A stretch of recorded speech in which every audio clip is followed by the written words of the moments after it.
A massive shout out to the Jonin tier member Mr. Leroy 1998 and Jenin tier Leah Rov. Your support means a lot. If you would like your name mentioned in every video, support the channel, as well as receive special perks and soon having early access to new series, consider becoming a member of this channel by hitting that join button. Hi guys, this is the final part of What If Natsu Was the Son of Acnologia. I hope you enjoy. His fingers hovered above the ice, painfully aware how every eye in the street was trained on him. Even without touching it he could tell the magic was wrong. He steeled his nerves, swallowing at the uneasiness this whole village seemed to radiate, and pressed his palm against the ice. It felt more like glass than actual ice, not nearly as cool as it should be.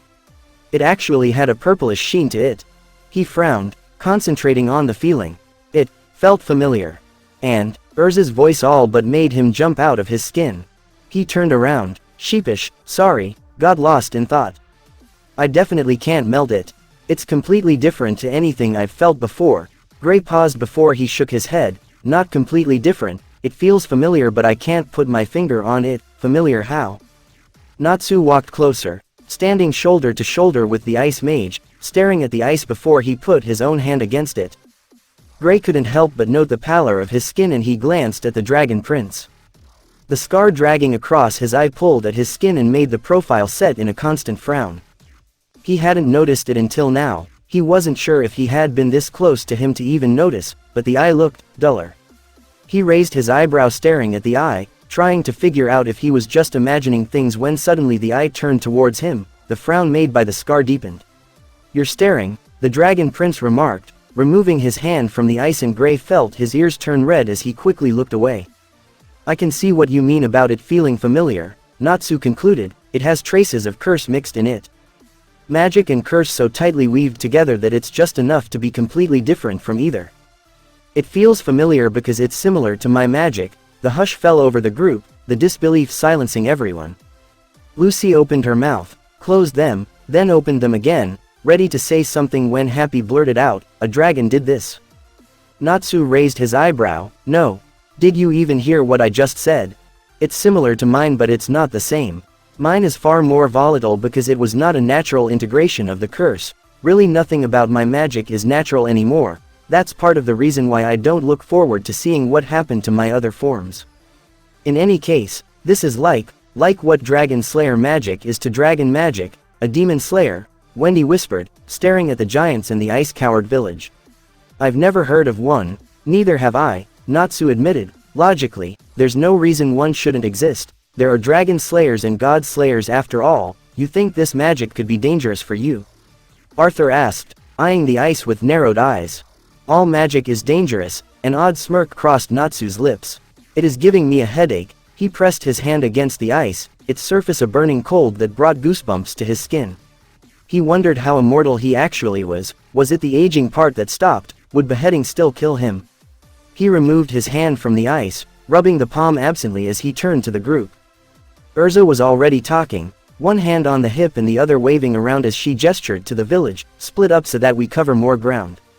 Maybe we can find something that would point us to whoever did this and we can make them reverse it. Lucy, Arthur and I will head to the outskirts and Wendy, Gray and Natsu to the center. Happy can go with you and Carla with us.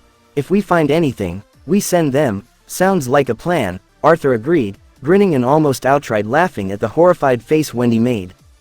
The blue-haired girl glanced at Natsu, who didn't so much as twitch before she turned to glare at Urza, who grinned and winked at her.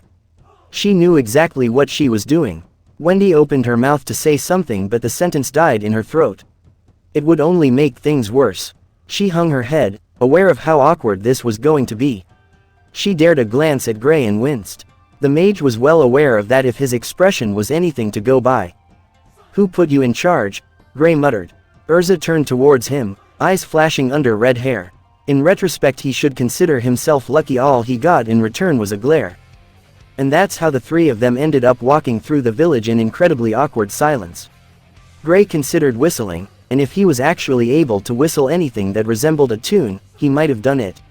He glanced at Wendy, surprising himself with how glad he was she looked as uncomfortable as he felt. It was her own fault. Natsu on the other hand had that same half-frowning expression that never told you anything about what was going on through his head. You remember the first time we went on a job together? Gray blurted out, half surprised himself by what left his mouth. Brr, really? Damn, that felt like a lifetime ago. And he wasn't the one who spent 7 years away from Tenro. Natsu actually paused at that, eyes turning towards him under the hood before a smirk pulled at the scar on his cheek. Makarov made us all go together to stop Aragorn. No one was happy about it except Wendy, I think. Gray laughed and Wendy ducked her head, face bright red.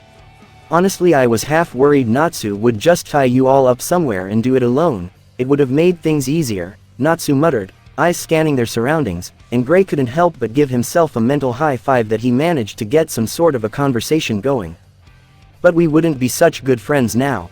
Happy put in his 2 cents, hovering above them. At Natsu's raised eyebrow the cat continued, think about it, had you not come along on that job Lucy probably wouldn't even ask you to come along on that trip where you sort of killed Jellal, and I think we really bonded over all that, right? Natsu huffed something that sounded suspiciously like a laugh, that's not how I remember it. Urza couldn't stand the sight of me for the next few months, but he's not wrong either. Until Eisenwald and Aragorn I can't recall we ever talked all that much, at all really, Gray added. You didn't, Wendy agreed, a sly smile on her face. You were too scared to even try. I was not, Gray quickly denied, and the conversation trickled away after that, but the silence was a lot more bearable now. Almost companionable. Definitely a mental high five and a fist bump were required.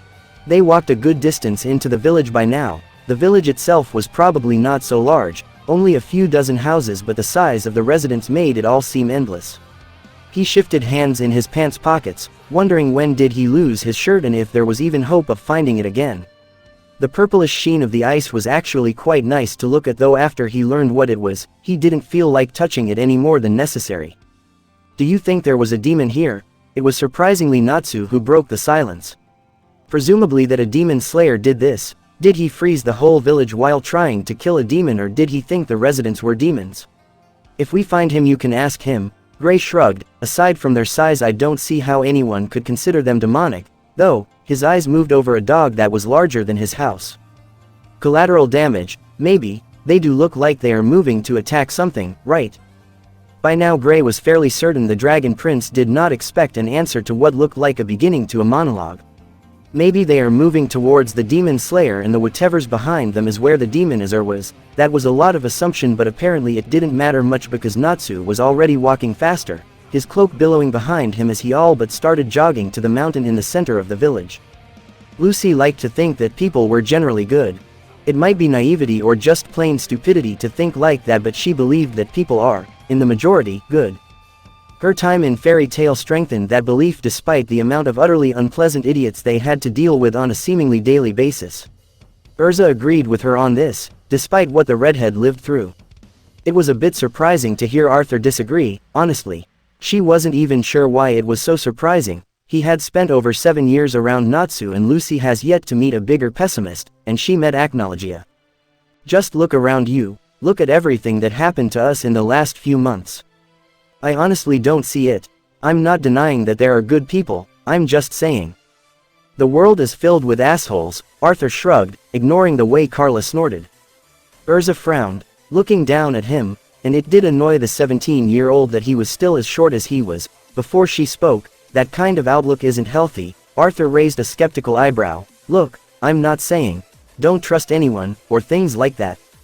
I'm just saying people are assholes and that you need to accept that. A person individually can be both intelligent and good, but people as a group are stupid and selfish more often than not. It's a matter of, well, a new voice joined them in the clearing and the 3 mages jumped in surprise, turning to look at the 3 men standing on the frozen wall. Seems like someone came here before us. My, oh my, the second man snorted, it's just some women and children, done, the third agreed. Urza eyed the 3, hand twitching slightly as she prepared to summon a sword at the moment's notice. They didn't look particularly intimidating, but looks could be deceiving. A sniper rifle, a sword, and, was that some sort of a hammer? So hold her magic, if they were even magic users to begin with. Is there something you want? She decided to try and talk. Just because they look like trouble, doesn't mean they are. And didn't that just spring the previous conversation to the front of her head? Why, indeed there is. The sniper started talking, likely a leader of the group. we're a guild of treasure hunters, the swordsman grinned confidently, crossing his arms over his chest, sleeve labyrinth, doin'. Urza blinked. From the way they said it, she assumed they were supposed to recognize that name. She didn't, and by the looks of it neither did the rest of her team. The treasure hunters didn't look impressed. So, they proceeded to repeat themselves. It's okay, we get it, Arthur spoke up dryly, and Urza couldn't help but chuckle at his rather impressive channeling of Natsu. Well, regardless if you heard of us or not, we are here now, the sniper spoke, his tone derisive. So don't get in our way, in your way. What do you think we're doing here, looking for treasure? Carla snorted and then paused. Actually, I bet that's exactly what you think we're doing here. Why else would you come here if not for treasure?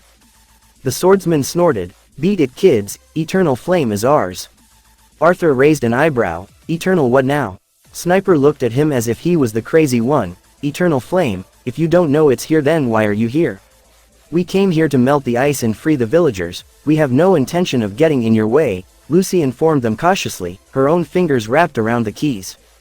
The hunters exchanged a look, a silent conversation that lasted a moment before they yelled in unison, that's getting in our way.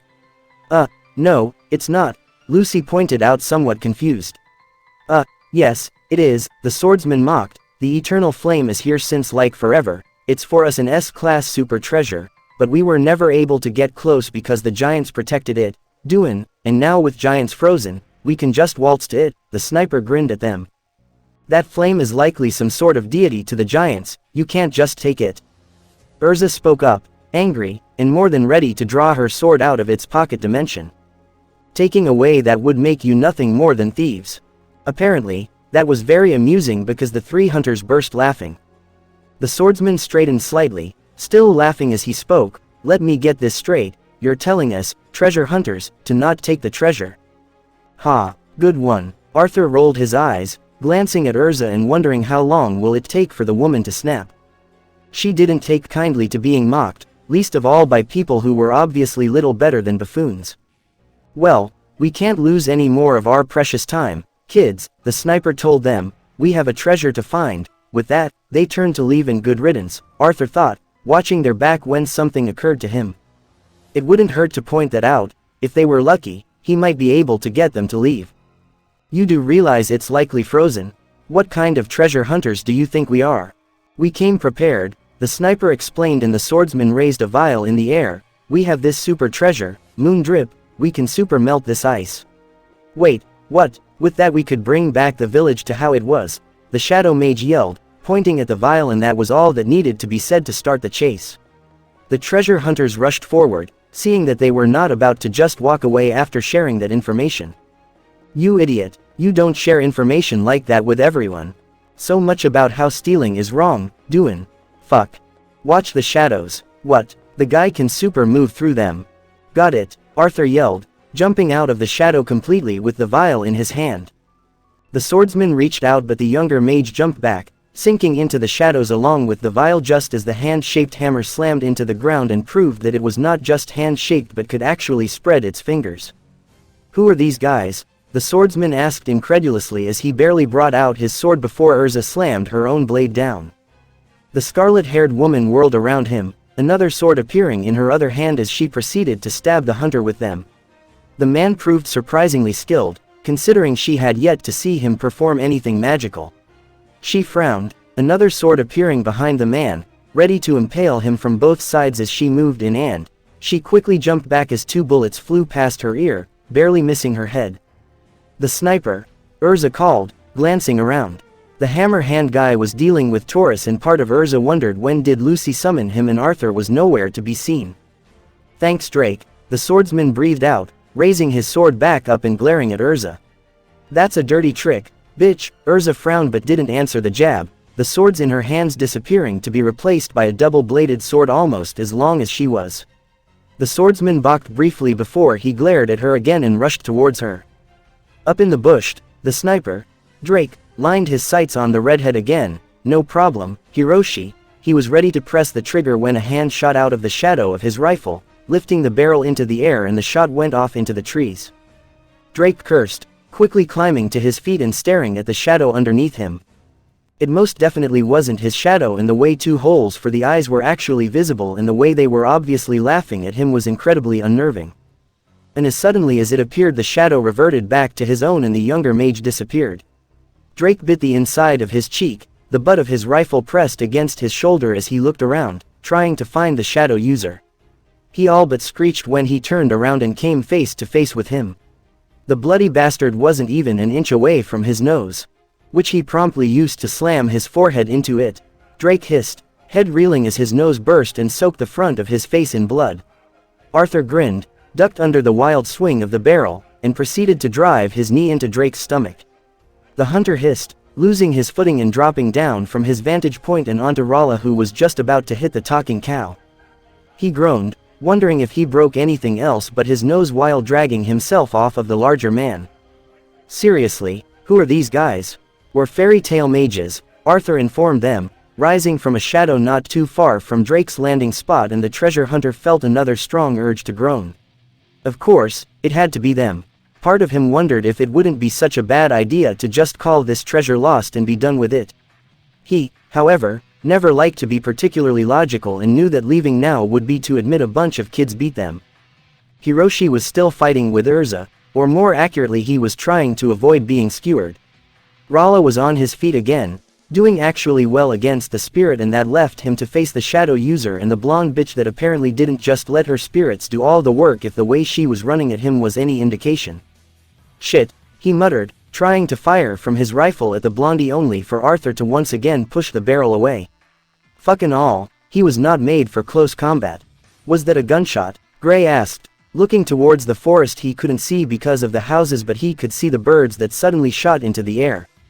Wendy nodded, frowning. Maybe the others got into trouble. If they came across anything that they can't handle, they can send Carla, Natsu reasoned, glancing towards the forest as well before he continued his track up the mountain in the center. They were already almost to the top, and whatever was happening in the forest will have to wait, or he'll have to go alone.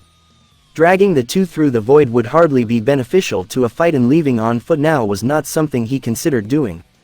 It took them too long to get here in the first place. He doubted it was anything serious, whoever it was that fired that shot. Demon Slayer who froze didn't strike him as someone who would use a firearm. We should check it out, Gray said after a moment. Doesn't seem right to just let them fight on their own. Natsu resisted the urge to roll his eyes as he grasped the edge of the small cliff and hoisted himself up. The ice made the whole path slippery, if it could even be called the path, and the headache it gave him from the begging was now bordering on a migraine. What exactly do you want me to do? Go and see what they are doing while you continue to climb, and before you say anything, going back down together isn't an option unless you want to go through the void. I am not doing this snail's pace twice. Gray blinked in surprise, and Natsu realized he probably sounded a bit too harsh. The Chaos Dragon sighed, waving his hand dismissively. You go to the top and see if you can find something useful, and I'll see if I can't find them. Can't you just pop to their location? Natsu raised an eyebrow that made Gray feel like a small kid who was about to be berated for asking stupid questions. I can't teleport to their location when I don't know the said location. I believe I had explained this before. I need to see a place at least once before I can use the void to get there. I can, however, go to the place where we separated quickly enough. He didn't say anything else, only gave the two a sort of, get going, look before he sank into the ground. He rose from the void on the outskirts of the village, looking around the quiet place just in time to hear another shot come from the forest. Something was wrong. He looked around, noting the buildings, the trees, and finding nothing that looked any different than it did the last time he stood here. Yet there was something odd about it all, like it grew even larger than it had been before. His frown turned into a scowl and he scratched the scar on his cheek, looking at the ground. And in what was likely the first time since he was a child, he yelped, stumbling back and, tripping over his own two large boots, landed in a heap on the frozen ground. He stared in horror at his hands and then at the clothes, tugging at it and not truly believing his eyes. Why was it all so large? No, it wasn't larger. His brain came to a halt, refusing to process that for another minute before he forced himself to calm down and looked at his hands again. He looked at the hands of a child. He pulled off his cloak, looking at the bare arms, and he could feel his muscles relax a bit at the sight of the familiar scars. So, it just shrunk him. Whatever it was, he frowned again, pushing away all emotions as fast as he could. It was rather frightening how easily he did it now. A spark of annoyance flashed in him, but he pushed that down as well. He had to be completely and utterly logical about this before he started panicking. Once he accomplished that, he carefully released the grip on them and tried to stay as calm as possible. He moved to stand up and take a step forward, only to almost land on his nose again. His coordination was abhorrent, and those boots didn't help. He scowled again before he sat back on the ground and pulled off his boots. Thinking about it for a moment, he stood up again and pulled off his cloak as well. The last thing his pride needed was for him to trip on the blasted thing. He grimaced as he looked down at his feet, now in direct contact with the ice. If he didn't have a migraine before, he will have one now. With a tired sigh, he untied the sash around his waist and pulled his pants higher, and he snorted in a mix of annoyance and amusement when he practically pulled them to his armpits, then let his tunic fall over and he tied it all together back with the sash. He sighed again. He looked ridiculous. Now that that's taken care of, he can actually turn his attention back to the actual problem. It must be a work of a mage. That much he didn't even have to think about. But he didn't know of anyone who could do this. And he again had to snort in annoyance. He sniffed the air, trying to figure out where Urza and the rest of her team was. Maybe it was done by whoever they were fighting, which would mean that whoever did it could cast something on a ridiculously large scale. At least it wasn't anything lethal. He sniffed the air again, finding the general direction they went in. And then quickly throwing himself as far as he could from the place he stood in, seconds before something large and heavy landed right where he had been standing.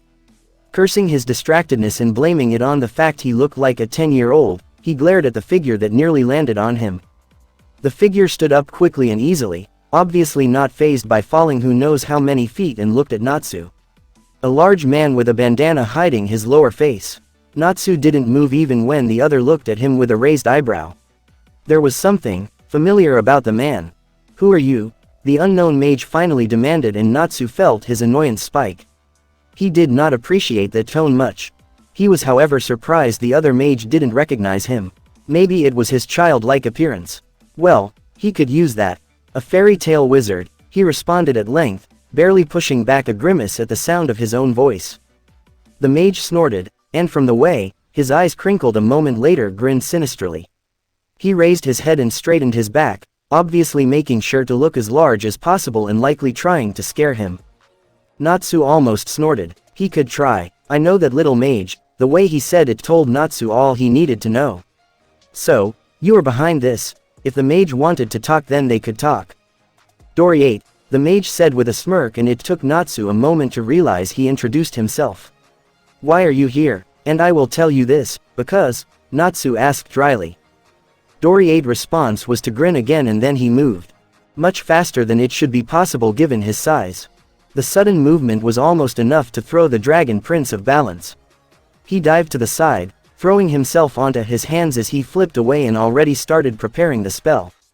But Doriate barely seemed to touch the ground before he jumped at Natsu again, far too fast this time for the dragon prince to respond, and the resulting kick sent him flying into the trees just as he released the spell that should have exploded into the man's face. The kick was hard enough to knock the air out of his lungs and almost make him sick. He gasped for air. The giant of a man had hit his diaphragm and it refused to work for one precious moment. He looked up through gritted teeth at Doriate, trying to figure out how the spell hadn't done more damage than tearing the bandana off and leaving him looking slightly burned. Apparently, it wasn't just his perception that was screwed. He was getting properly annoyed by now. You're a fast little fucker, Doriate growled as he came closer in 3 long strides, grabbing Natsu by his face and lifting him into the air. Natsu growled at him, glaring through Doriate's fingers. Doriate cocked back his fist and drew it into his stomach again, and Natsu could feel the bile rise before he swallowed it quickly. It hurt more than it should. Why is Fairy Tail here? Doriate growled at him, spittle flying from the fanged mouth, and Natsu blinked, realization hitting him. Oh, he thought to himself, suddenly amused. He flexed his fingers, pushing the twisted, black magic in his veins into his nails. When he didn't say anything, Doriate moved to deliver another punch. Natsu didn't let him. He grabbed at the hand holding his head with both hands, digging his now clawed fingers as deeply as he could and slammed his feet into the man's stomach as hard as he could, both feet coated in swirling black and red. Doriate yelled, falling back and releasing Natsu's head on instinct but unable to actually throw him off with how Natsu anchored himself to the arm. The dragon prince bit down the palm when it was far enough, pressing his canines into the flesh until he felt blood, and when the other man continued to trying to throw him off, he dragged the hands through the arm before releasing, moments before Doriate proceeded to slam him into the tree trunk. Natsu jumped away, spitting out a mouthful of blood, and Doriate looked at him with wide eyes, injured hand held against his chest. "You're a weak demon if you have to reduce your opponents to this to stand a chance," Natsu spoke, straightening his back and doing his best to look as confident as he could. Magic barely responded to him, no matter how hard he tried to call on it. But he didn't have to rely solely on magic.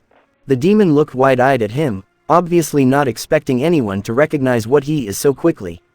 Or to stay so calm if and after they realized. "Who are you?" Doriate hissed. The demon was looking at him more closely now, and Natsu wondered what he saw. He apparently saw something that made him pause because his eyes momentarily widened, and then he lowered his stance, obviously getting ready to attack again. "You're a demon, aren't you? A true one?" Natsu blinked before he shrugged. He didn't confirm or deny it. He himself wasn't sure what he was, but he was fairly certain that no one else knew exactly either. Doriate didn't like his silence apparently because he lunged at him again. Natsu twisted out of the way, cursing the way his body responded. He didn't remember the last time he felt this sluggish.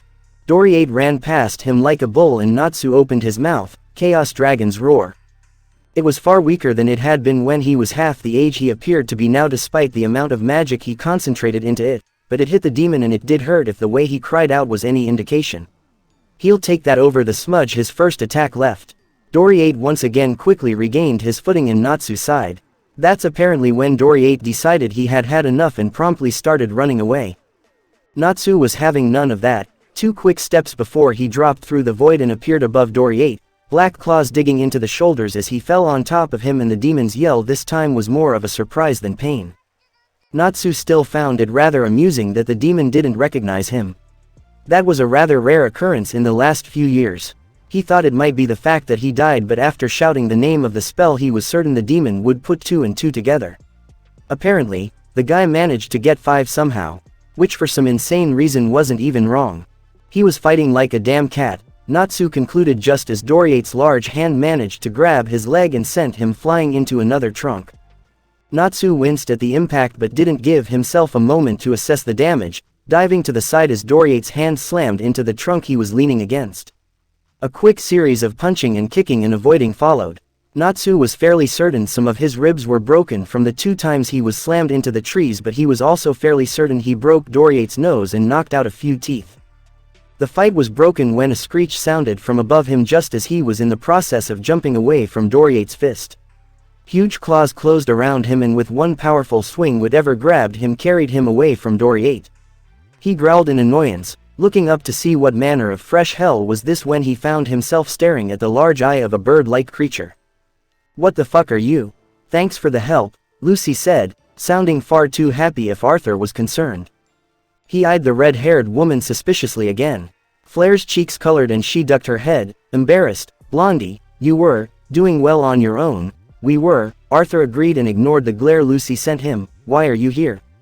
"After what happened in GMG I didn't think we'd ever see you again," he grimaced, "partially because I was certain Natsu killed you." Flair stilled for a moment, her hair moving around her like agitated tentacles, and Arthur had to suppress a shudder. "I didn't know you were here." She paused, looking at Arthur with large eyes before adding, "And Natsu didn't kill me, obviously," Arthur dryly replied. Urza raised her eyebrow. "If you are not here because of us and you didn't know those hunters either, why are you here?" Flair pursed her lips, staying silent long enough for Urza to wonder if the other girl even heard her. She was about to ask again when Flair finally spoke. "This is where I grew up." Arthur did a double take. "You're a giant." "No," Flair said, confused. "Why would you think that?" Lucy proceeded to slap the back of Arthur's head, and the blonde looked at the girl in annoyance while she shrugged to the redhead. "Sun Village is populated by giants, which I guess you know if you were raised here." "Yes." She paused, looking at the buildings that were coming into view above the tree line. When I heard what happened here I wanted to see it with my own eyes. She fell silent, and while Arthur could definitely see some parallels with the deranged girl from before, she did seem a lot more sane now. You didn't want to believe it, Urza finished for her, nodding in sympathy while Flare once again ducked her head. They stayed silent after that for a while, awkwardness rising in the air before Lucy decided to break it. At least we got the moon drip from the hunters. There is not a lot of that in there, Carla said. Are we sure it will actually do something? I mean, there is a lot of ice. Arthur lifted the bottle from his pocket, looking at it closely before he frowned. I don't know, maybe if we use it on the eternal flame. It could work, Flare said, looking at Arthur wide-eyed and hopeful. The flame is the guardian of the village. If anything can melt the ice, it is the flame. Then we need to get this to the flame, Urza declared. Arthur and Carla, go and find Natsu's group and tell them we might have found a solution and meet us at the... She stopped mid-sentence, realizing she didn't know where the flame was. Flare blinked, looking at the other girl curiously before she realized what the problem was. The flame is in the center. She pointed her finger towards the mountain. You can see it from here, on the mountain. Flare blinked. Mountain. That's the eternal flame. Arthur could feel that his jaw was hanging open, but it took him a moment to actually close it. Right, of course. Everything else is huge. There's nothing here, Gray said, kicking a piece of the ice with his foot.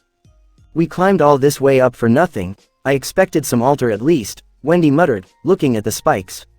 We could head back and see where Natsu disappeared off to. I would have thought he'd be back by now. The shooting stopped half an hour ago. Maybe they found something and they sent Carla to tell us, Happy supplied, looking at his reflection in the ice. He stuck out his tongue at the reflection and then laughed. We might as well stay here if they come back, he added. You and Wendy stay here and I'll look around some more, Gray told them, and Wendy frowned.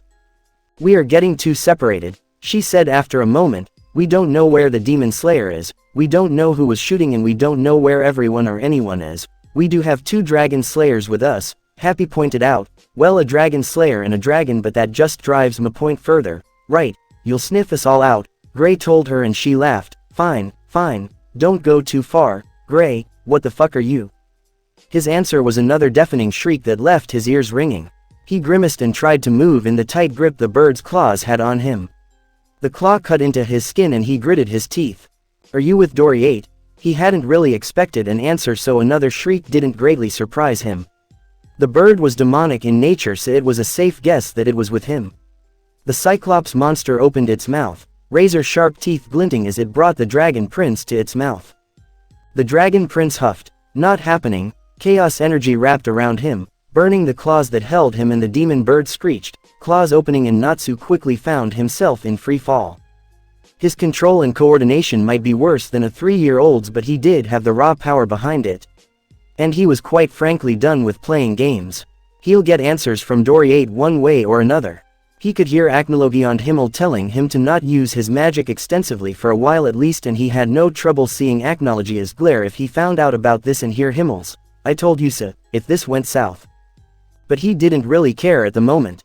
Dragons are prideful beings, and his pride was bruised enough with everything that happened on this mission already. He sunk through the void just before he touched the ground and reappeared above the bird, hands spread like wings behind him.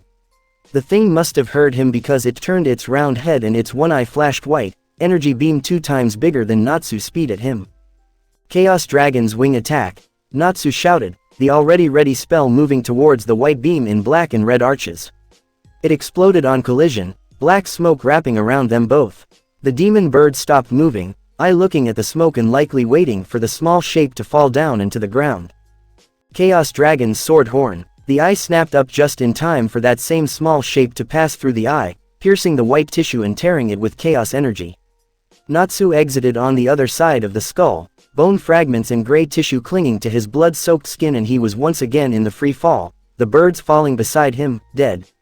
The void opened beneath him and he disappeared into it. The demon hit the frozen roof of one of the houses and bounced off of it before sliding to the paved road beneath, red blood pooling around it. Gray turned another corner, wondering why he even insisted on going anywhere. He was so lost in thought that the large man that was running as fast as his legs could carry him didn't even register until he slammed into the ice mage.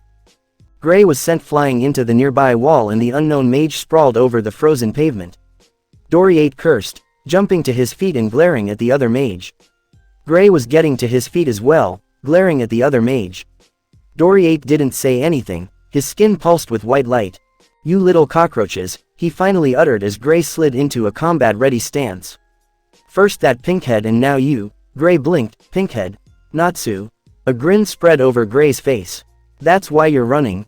Doriate growled at him, 2 quick strides in his direction and he was above him and Gray cursed, ducking under the kick and sliding over the ice away. When he got back to his feet he frowned and Doriate grinned. "You're taller," the ice mage noted.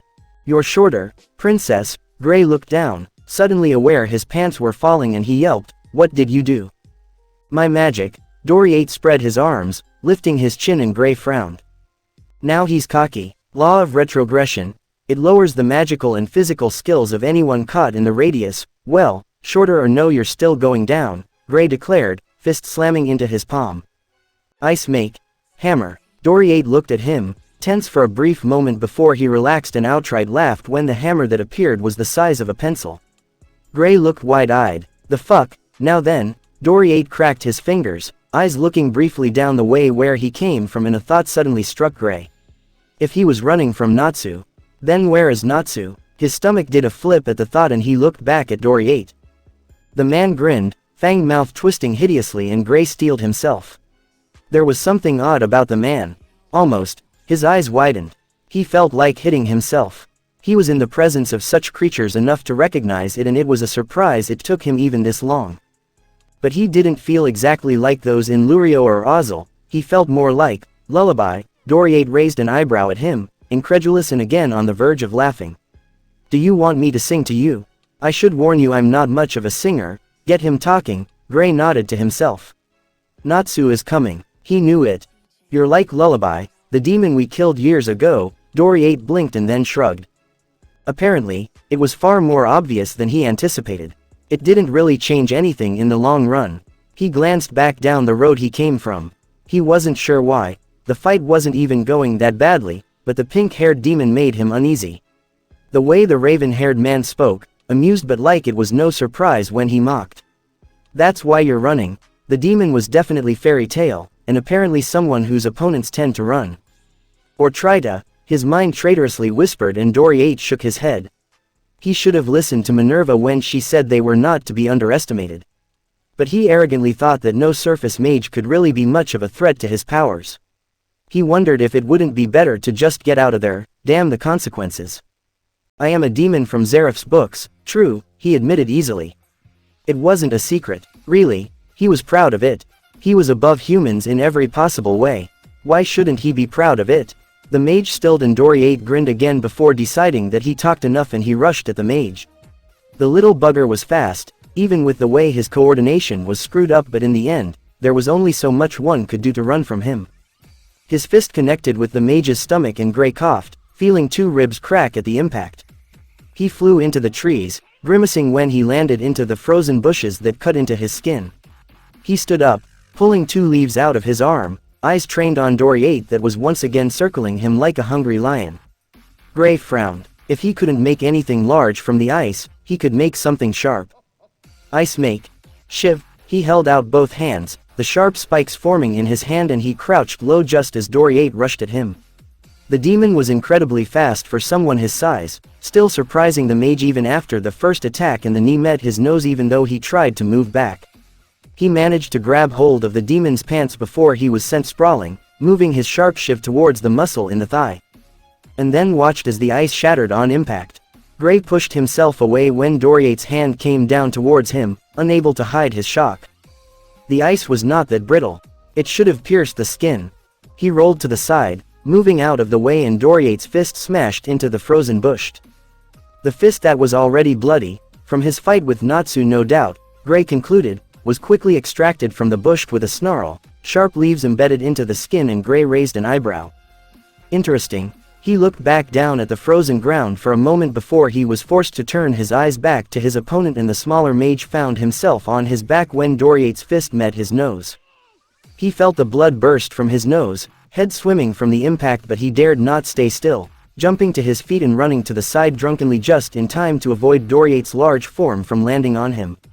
He dropped to the ground before the next kick connected, one hand on the icy floor, and he concentrated on the magic of the ice, pulling it apart and into his hand.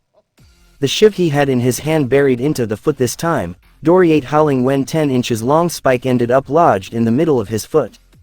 A blur from the bushes was the only warning they got before the pale pink-haired demon slammed the black and red fist into Doriate's jaw, shattering it and sending several teeth flying. "That's for the bird," Natsu hissed at him and Gray blinked. He knew he was looking like a kid, but seeing Natsu look like one was surprising to say the least. Doriate visibly paled and Gray felt a smug grin forming on his face despite the pain it brought to his broken nose and likely cheekbone. The dragon was covered from head to toe in blood and, well, those certainly looked like innards. "You look young," Gray noted helpfully, and the dragon prince glanced in his direction. So, his glare was still terrifying even with a face like that. Now that I think about it, Gray realized, we were around the same age when we met appearance-wise. They both turned their eyes to Doriate, who spat another tooth, glaring at them both before pulling the ice shiv out of his foot. "You asked for this," he growled, and Gray tensed, eyes widening a moment later. Doriate's muscles bulged, ripping the skin, and the skin started turning blue, arms and legs growing, shoulders wider. A demon form, Gray realized, and turned to look at Natsu, relaxing ever so slightly when he realized the other man still looked perfectly calm. Well, really, he looked annoyed, but he didn't look worried about the new development. Doriate roared when the transformation was complete, the beast of a man now standing at well over 8 feet tall, and Gray couldn't help but grimace.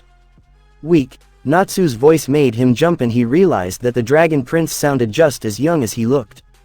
"I'll show you weak." Doriate sounded properly pissed as well, Gray noted as he dived out of the way of the hit while Natsu disappeared into the void. "So, he can cast something that's not useless." "Of course, he can." Natsu appeared above the demon, black claws, piercing the skin easily, and he hooked his fingers into Doriate's shoulder blade, the demon howling in protest. "Why are you here?" Natsu asked, and Gray blinked. The dragon prince was not just annoyed but angry as well. Now he was starting to feel sorry for the other demon. "You are standing at the entrance. You must not step inside the Hell's Gate." Both tensed at those words, and Doriate grabbed Natsu's hair, flinging the demon off of his shoulder. Natsu twisted in the air, rolling to his feet when he hit the floor and springing up at the larger demon as if nothing happened. "What are you talking about? You'll regret it," Natsu growled in frustration and twisted out of the way of the fist before rolling between the demon's legs.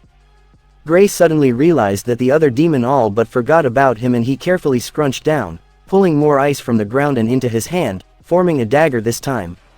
It was far easier to do it than he thought it would be considering the state of his magic, but apparently taking outside magic and molding it was something that wasn't hindered. He glanced at Natsu, fists and feet lit up in chaos energy as he sent Doriate flying into the trees. Was he using his magic or the magic around them? He wasn't really certain how much chaos energy around them there was, but it didn't seem so far-fetched. He threw the dagger at Doriate, the sharp blade lodging into the already damaged shoulder, and the demon howled again, turning towards him with the rock he had in hand that was meant for Natsu but was now flying towards him. He hissed, eyes widening. The rock was far too close and fast to actually dodge without it hitting some part of him, and he watched in slow motion as Natsu appeared beside him as if by void.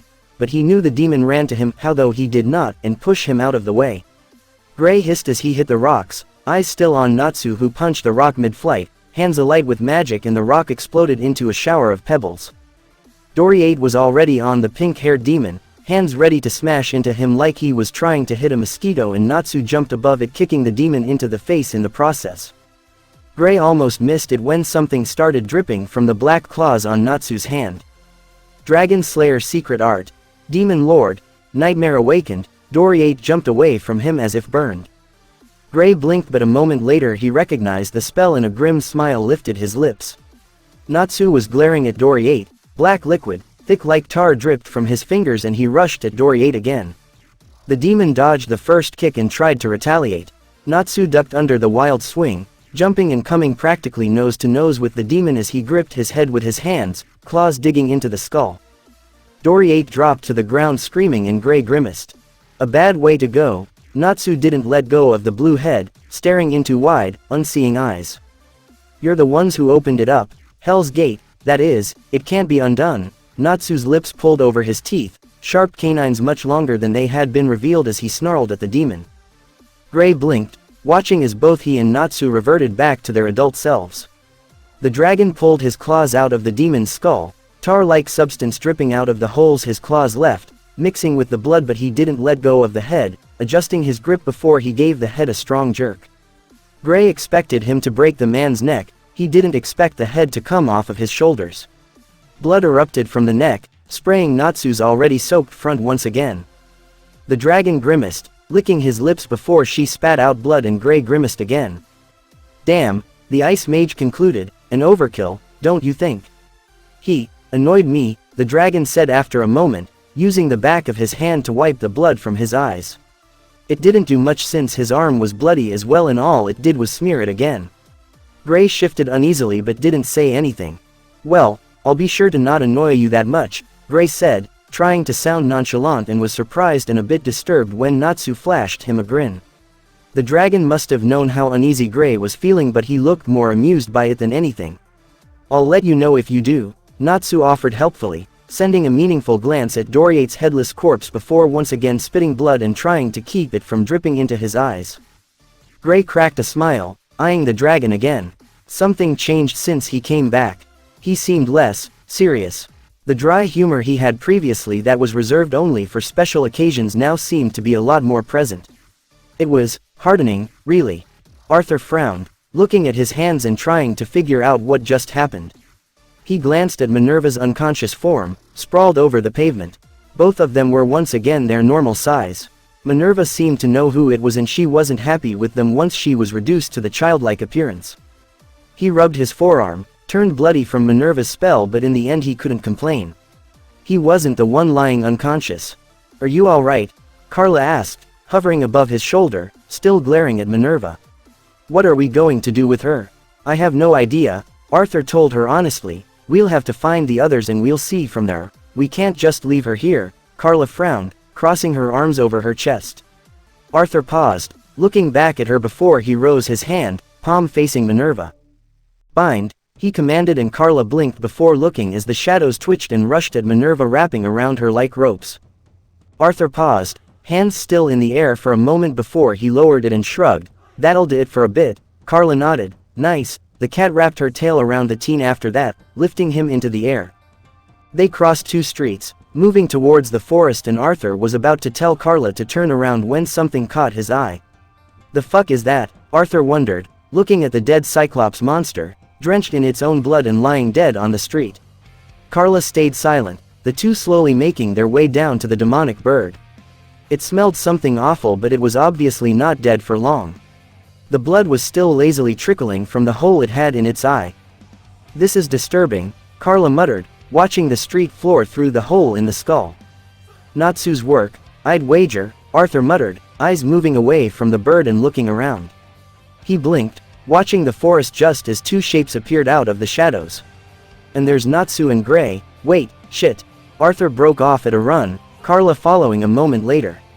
She opened her mouth, wanting to know what was going on, but it died in her throat when she laid eyes on Natsu. Gray and Natsu saw them too, the former waving at them, and Arthur slowed down. What happened to you? Are you hurt? You should see the other guy, Gray informed him with a grin and a shrug. Broken nose. Natsu was silent for a moment, seemingly only later realizing Arthur waited for him to answer as well. It's not mine. He gestured to the blood before nodding at the bird they could still see from here. Most of it is from that thing. Arthur needed a moment to process that. Wait, you're saying you physically passed through the head? Natsu nodded, and stayed silent a moment longer, walking past Arthur and towards the street. You wouldn't happen to have something I could use to get it off of my face? It's getting sticky. I'm not surprised. And then he realized another thing, most of it. And the rest, a demon who could turn you into a kid. Weird shit, Gray supplied, and Arthur nodded in realization. Doriate. Natsu stopped his walk, turning to Arthur with raised eyebrow. How do you know that? Right. Guess who I ran into? Anksarum, Natsu told him dryly, and Arthur shuddered. Don't even joke about that. No, Minerva, Sabertooth Minerva. Gray asked. Succubus I Minerva now apparently, Arthur corrected but nodded, but yay, the very same. She was laughing her ass off when I turned into a kid halfway through our fight, She wasn't laughing anymore when it happened to her. She mentioned that it was this Doriate's handiwork. I bound her up a few blocks away, wasn't sure what to do with her. Oh, I know exactly what I'm going to do to her, Natsu said, looking at Arthur and Carla expectantly, and Carla frowned. Let's get that taken care of, and then I need to go and pick up my boots and coat. You can tell us why you're here while we do that, right? Natsu looked at the two, eyebrow raised expectantly. When neither said anything, his eyes narrowed. She was right here, Arthur pointed to the very empty spot. She must have woken up, but I bound her. Shit, Natsu nodded, shit indeed. She can teleport, as you well know. Well, then we can get to the others, get your stuff and see about melting this thing. Arthur shrugged, avoiding the glare Natsu was sending his way. If the moon drip doesn't work, Gray can have a go at removing it, Natsu added, and Gray nodded. It's a big surface, but I'm pretty sure I could do it, at least move it from the flame if nothing else. Flair almost fainted when she saw Natsu, and Lucy couldn't blame her. He looked more than a little bit frightening. What on earth happened? The dragon proceeded to clean himself as much as he could with limited water they had, but it wasn't much. Natsu seemed less than impressed with the red-haired girl's presence, but the fact he hadn't blasted her away was a good sign. They stood at the foot of the frozen flames, staring at each other. They were apart for barely an hour and they had no idea what happened anymore. Wendy was still gaping at Natsu and Gray was nursing his recently fixed nose, courtesy of Wendy.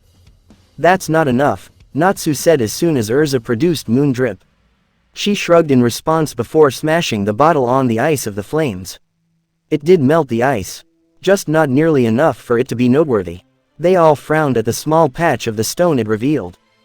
Shouldn't there be fire?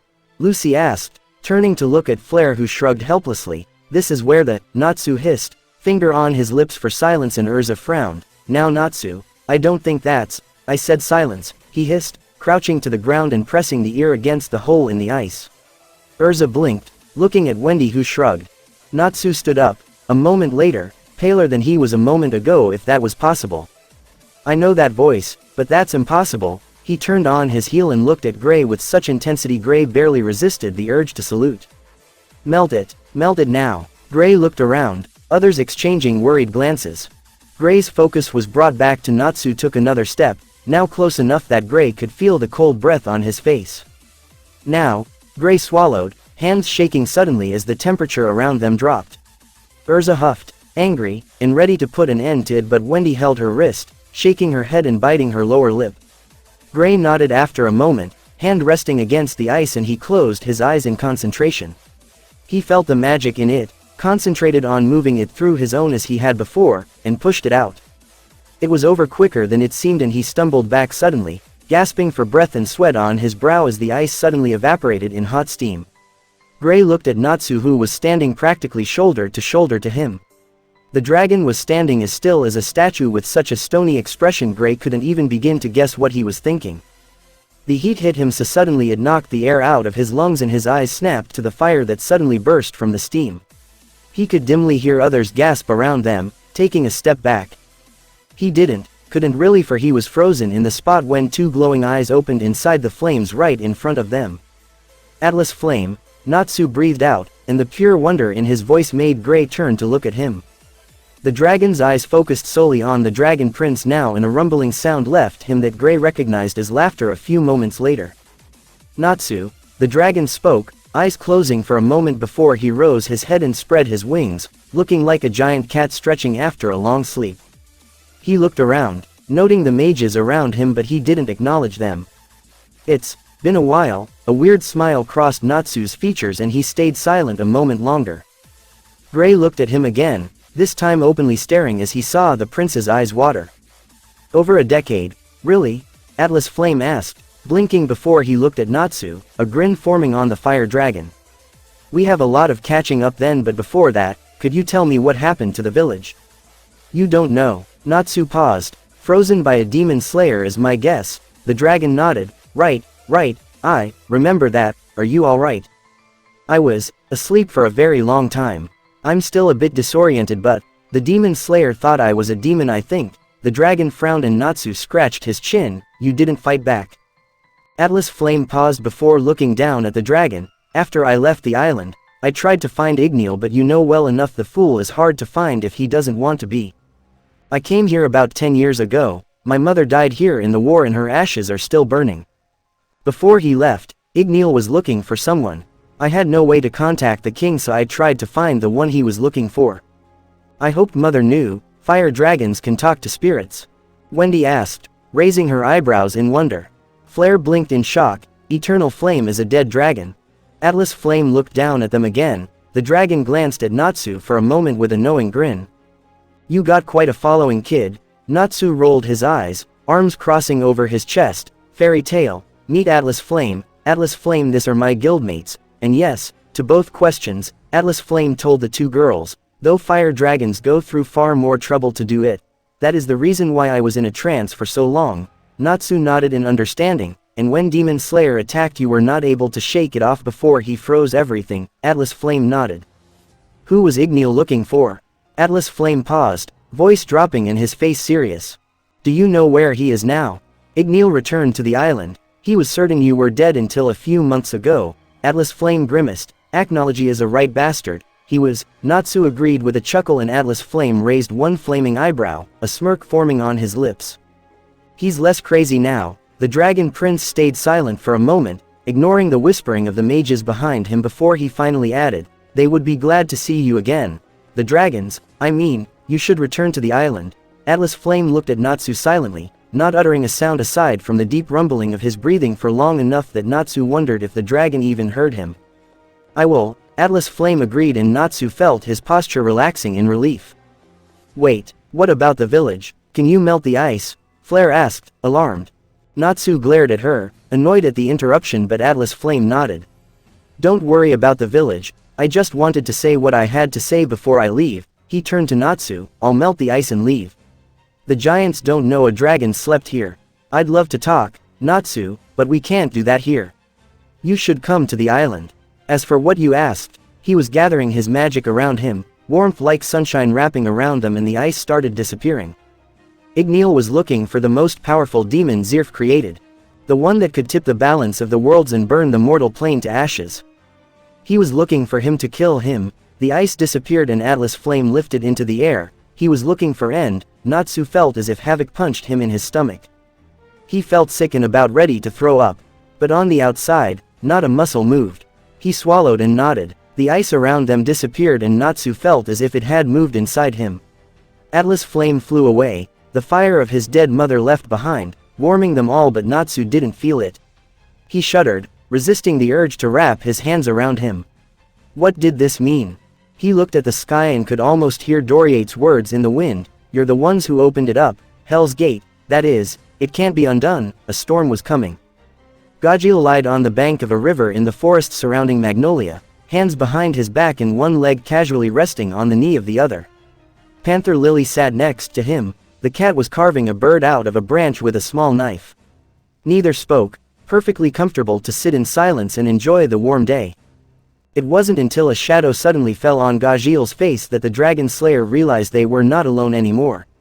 The Dragon Slayer blinked, opening his eyes and staring at the figure towering above him. Natsu, he managed to say after a moment, congratulating himself on not jumping in shock and actually managing to sound calm. Gajiel, Natsu greeted and then after a moment of standing there took a seat next to Gajiel on the soft grass. The Slayer propped himself on his elbows to get a better look at the Dragon Prince. When he didn't say anything, Gajiel huffed and lied back down. What's up? Natsu blinked and glanced his way, a movement hidden by the coat he still wore.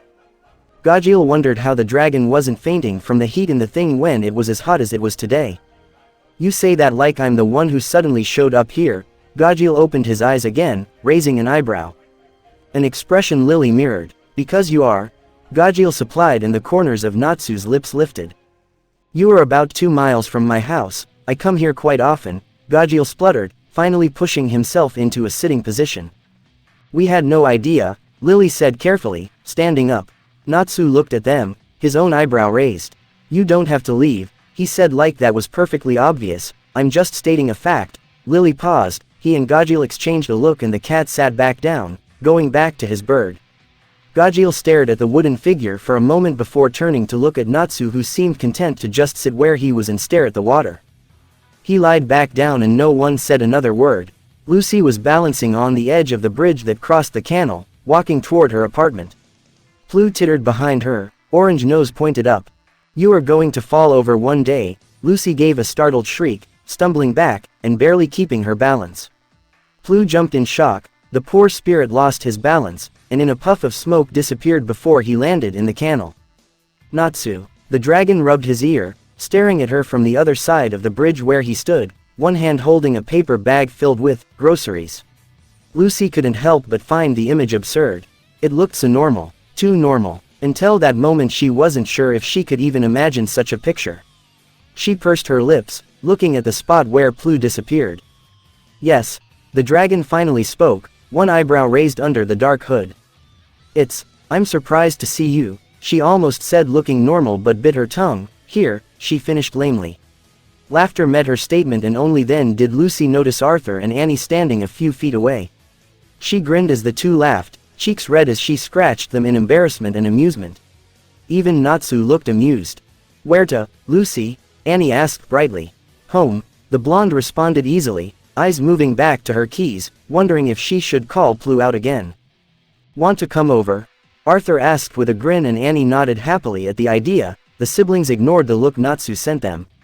Natsu's cooking, Lucy was certain. Her mouth fell open in shock. She blinked, turned to look at Natsu. If she thought seeing him with groceries was weird, the image of the dragon in an apron was something she very much wanted to see.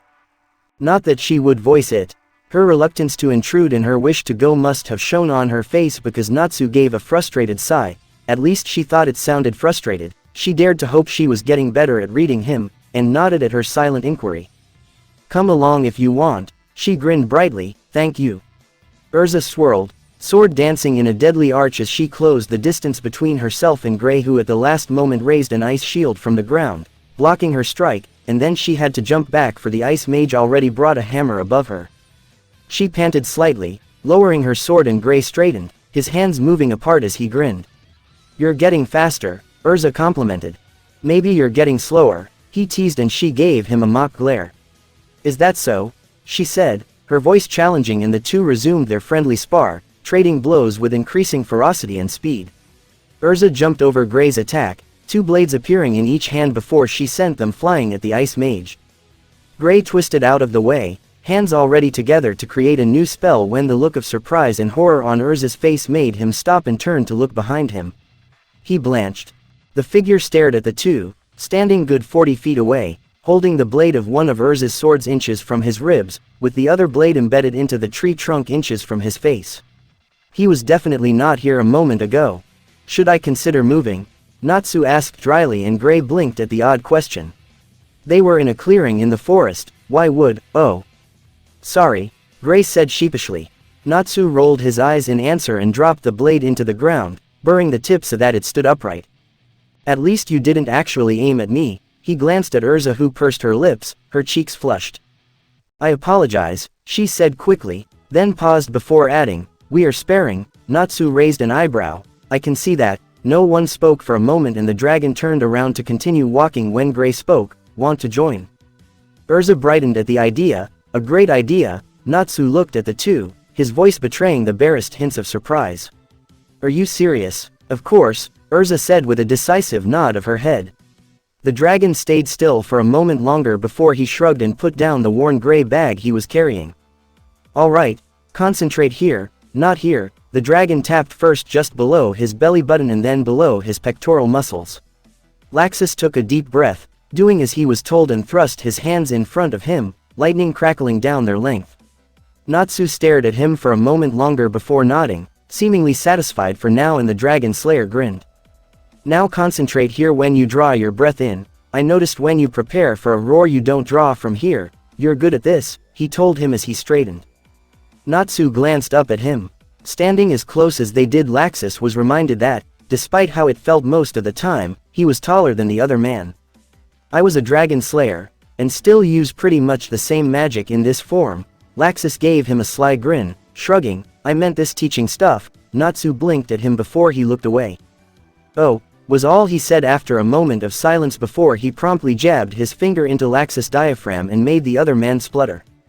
Here, He told him and then jabbed his fingers again and Laxus swatted his hand away. I get it, I get it.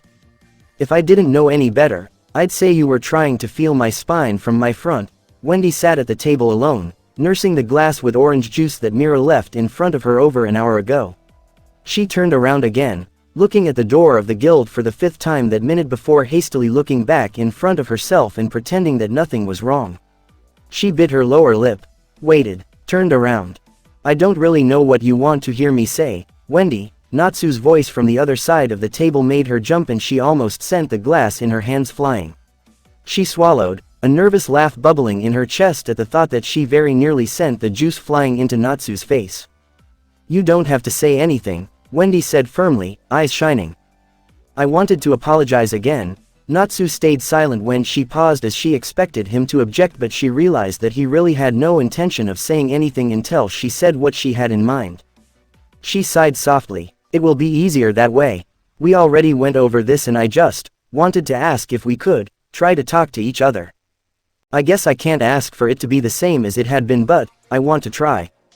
What I did was terrible, but I didn't. Anyway, all I wanted to ask was as we could try to work on it. Ignoring each other won't solve anything and I want my brother back. I want you to trust me again, how you used to trust me, how I still trust you. You trusted me and I betrayed that trust, so I guess what I'm asking is, she fell silent and peered from under her bangs at his stony expression. The dragon didn't say anything. She bit her lower lip again, looking at the glass of orange juice before she looked up again. Okay, he finally said, his voice soft. We can work on it. Jellal glared across the table at the pink-haired demon. His heated stare was returned with a mildly bored one. Half of the guild was probably gathered around their table, but Jellal paid them no mind. He was the only one left. He will not give in so easily. He stared at Natsu, trying to see any sign of nervousness, uneasiness. He was not surprised he didn't find any. Disappointed but not surprised. You had enough? Natsu asked mildly, leaning back in his seat. Not yet, Jellal replied, and the guild cheered at him. He was fairly certain his cheeks were bright red, but that could very easily be because of the beer he drank. Natsu shrugged. I bet the coat. Jellal grimaced, looking at his own rather substantial lack of clothes. He had socks, boots and his underwear left. Natsu lost his gloves. Jellal swallowed, glancing to the side where Gajil, Gray, and Laxus sat butt naked. He licked his dry lips and looked back at his cards. I call shirt, Jellal sighed, pulling off his boots wordlessly. Natsu's fingers tapped at the ceramic cup in the rhythm of a song he couldn't place. Tap, tap, tap, tap tap tap, tap, tap tap, tap. The bitter coffee in the mug was still steaming as he brought it to his lips and took a sip. Tap, tap tap, tap, tap tap. They returned from Sun Village few hours ago, eating and drinking in the guildhall until the moon rose high, and eventually the group drifted away to their beds. All but him, who now sat alone in the hall at the small hours of the night. Tap tap, tap, tap. He was looking for End, Atlas Flame had said.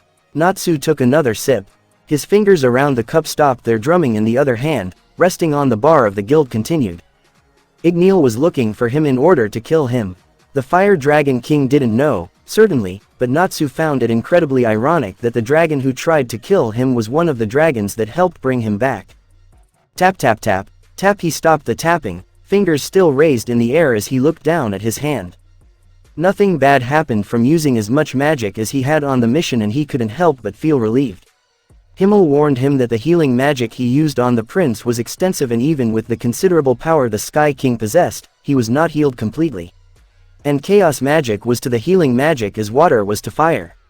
He flexed his fingers before he brought them up and massaged his temples. No one really went into details when he asked in what state his body was when they brought him back to life, but he had seen his fair share of corpses after they had stayed in the open for a few months. He shuddered at the idea that maggots likely nested inside him at one point. Himmel did as much as he could, which was a lot, and by the time he woke up, it was as if he had never been a half-rotten corpse in the first place. Instead of being in excruciating pain, all he felt was as if he had a nasty flu and was recovering from it. But Himmel and Acnologia warned him to not use much of his magic as long as he could, at least until Himmel could have a look at him again. Chaos magic was to the healing magic as water was to fire. He took another sip from his cup and the tapping started again. All he got from the Sun Village was a massive headache in the end, and he dared to think it was because of the ice and nothing else. He was perfectly healthy after all. He gave a sardonic smile to his cup, knowing he was convincing himself. But he'd be damned twice over if he let Doriate defeat him. A demon from Zeref's books. Tap, tap, tap, tap tap tap. We opened the Hell's Gate. The way he said it, we closed them, so why did he sound so final? The Guildhall was eerily quiet in the small hours of the morning, a stark contrast to the usual rowdiness of the halls. Natsu's breathing seemed impossibly loud to his ears, but it was a comforting sound, one that reminded him that he was alive. Tap, tap, tap. How was he supposed to stand in front of Acnologia and tell him about all this? Stand there with Atlas Flame and Igneal and tell them about what he was? Anxarum showed him things he wished he could forget again.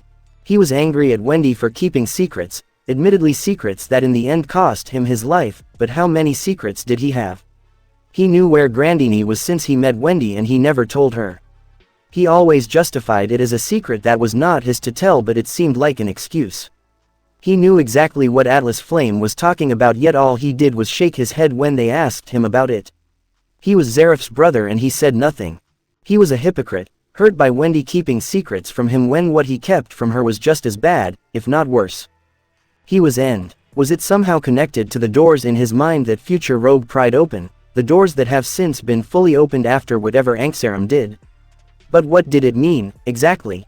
How did Igneal know of that name? Why Acnologia never even mentioned that? Acnologia and Zeref had a past, the full extent of it not even Natsu was sure of. Could it be that his father knew what he was? Knew of his connection to Zeref? Tap, tap, tap tap tap. But it didn't make sense. Acnologia didn't know because he was certain there were some things his father wouldn't do if he knew. The demon heart came to his mind, among other things.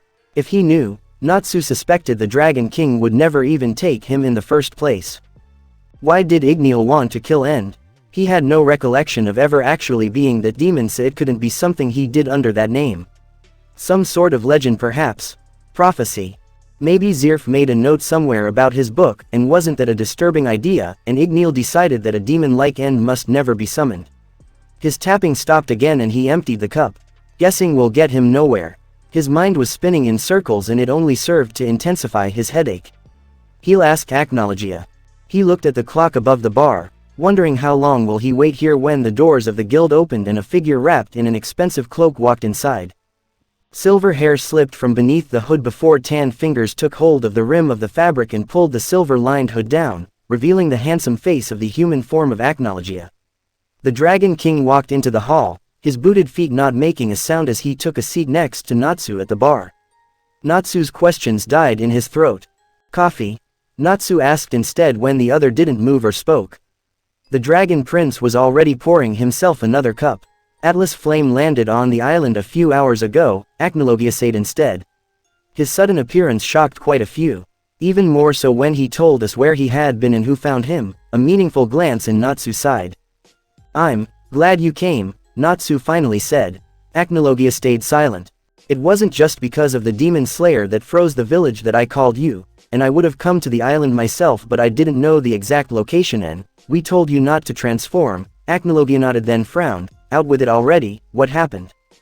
Natsu smirked into the cup but didn't say anything for a moment. There were demons there when we came, a flying beast and a demon that went by the name Doriate. Natsu paused and glanced at Acnologia, trying to see if the king knew of the name, but when the king gave no sign of recognition the prince continued. He was a demon from Zeref's books. At that Acnologia straightened even further, and he was talking of Hell's Gate.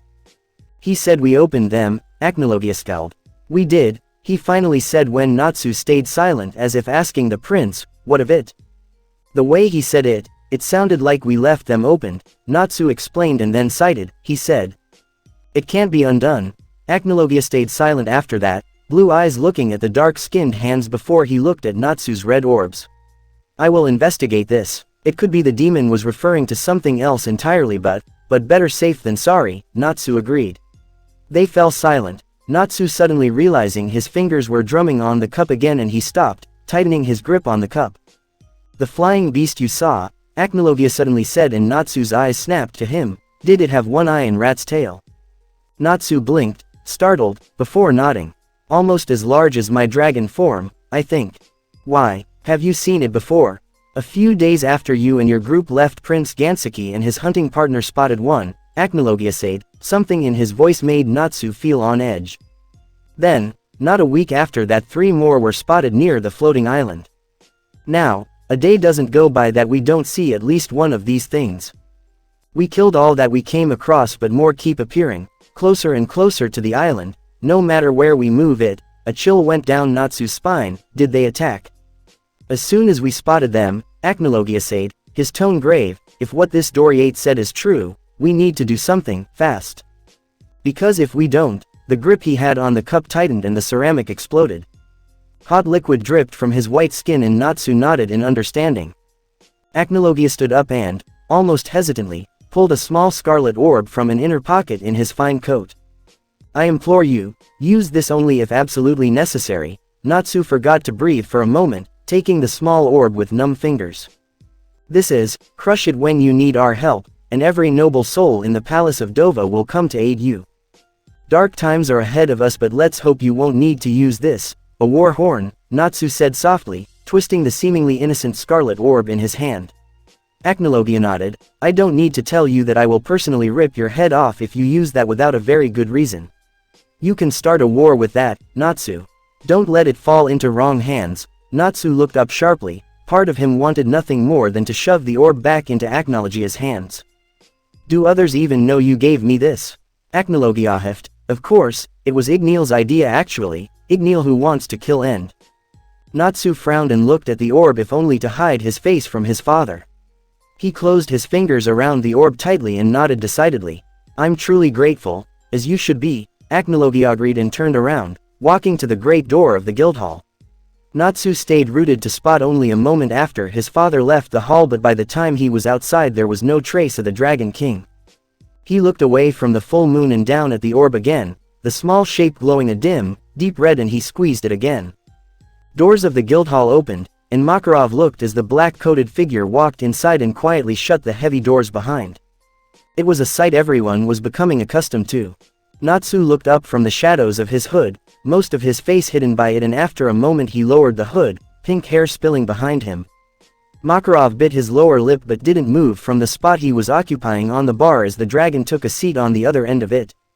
Mira happily presented him with a cup of coffee before the dragon even said anything. They sat in silence, each on their end of the bar. Makarov stole another glance in his direction. He must have stared too long because the dragon lifted his gaze from the steaming cup and looked at him. Red eyes regarded him for a moment and Makarov dared to hope he was going to say something.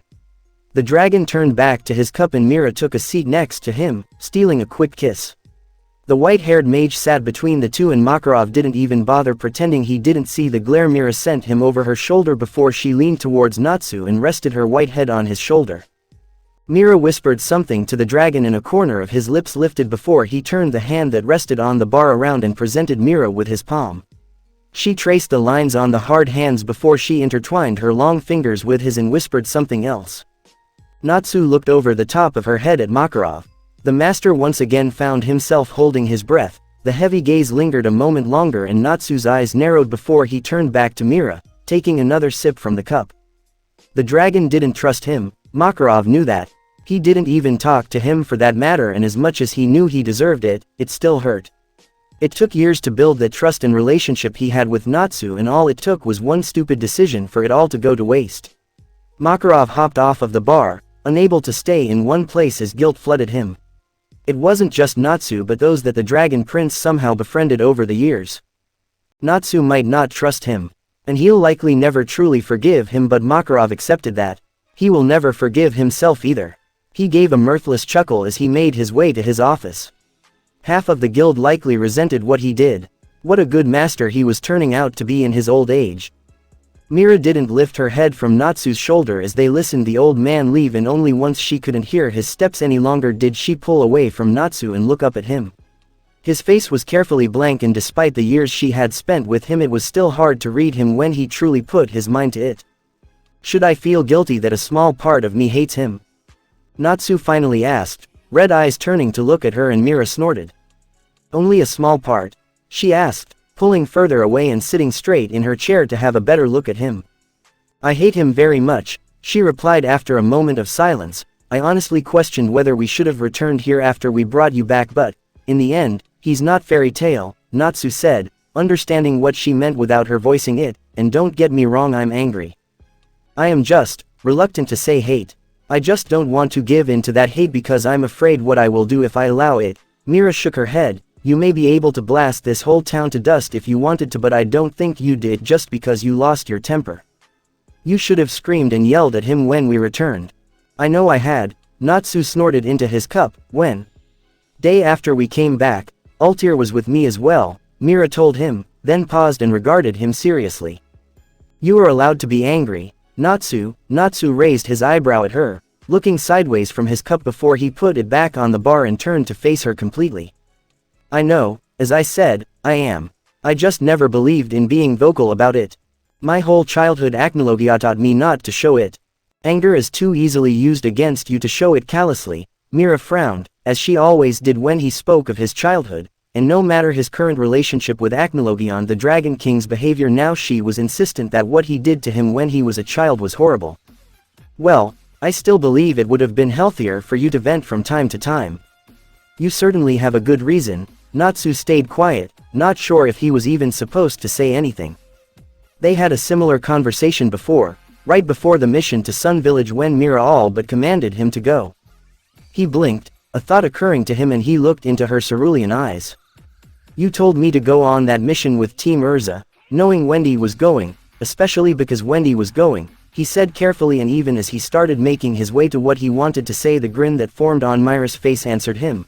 And now you tell me to be angry at Makarov when Wendy is guilty of keeping secrets just as much as he is. The shape changer didn't say anything, but one hand slid over the inside of his thigh and she grinned at him. You wanted me to snap at her, Natsu concluded dryly. And imagine my surprise when you didn't, Mira told him with a chuckle. You were your stony self the whole time you talked to her. Natsu nodded to himself, realizing another thing about that mission. Arthur was spying for you. That sounds so harsh, Arthur objected. The teen standing suddenly on the other side of the bar, and the two adults blinked, looking at him for a moment, and the teen grinned.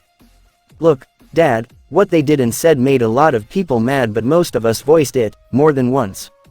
You didn't, so Mom's thought to give you a nudge. Altair as well, Natsu sighed and downed the coffee in his cup. As I said, you don't have to worry about this.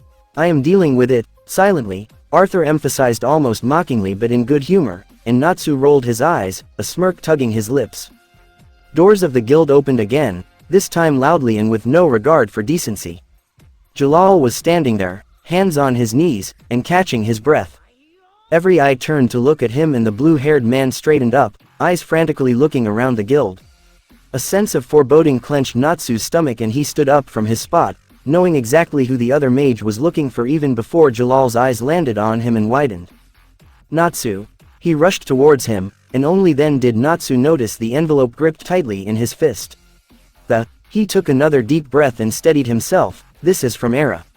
Magic Council asked to see you, pretty much demanded to see you, at your earliest convenience. Mira was standing as well, worried eyes on the white paper as Natsu snatched it from Jallal's numb fingers. He pulled the letter from the envelope, eyes scanning the black ink. It would seem that they know I'm alive, Natsu muttered, staring at the very official summons. Mira frowned, glancing at Jellal, who looked far too pale, and at Natsu, who was far too still for that to be the only problem.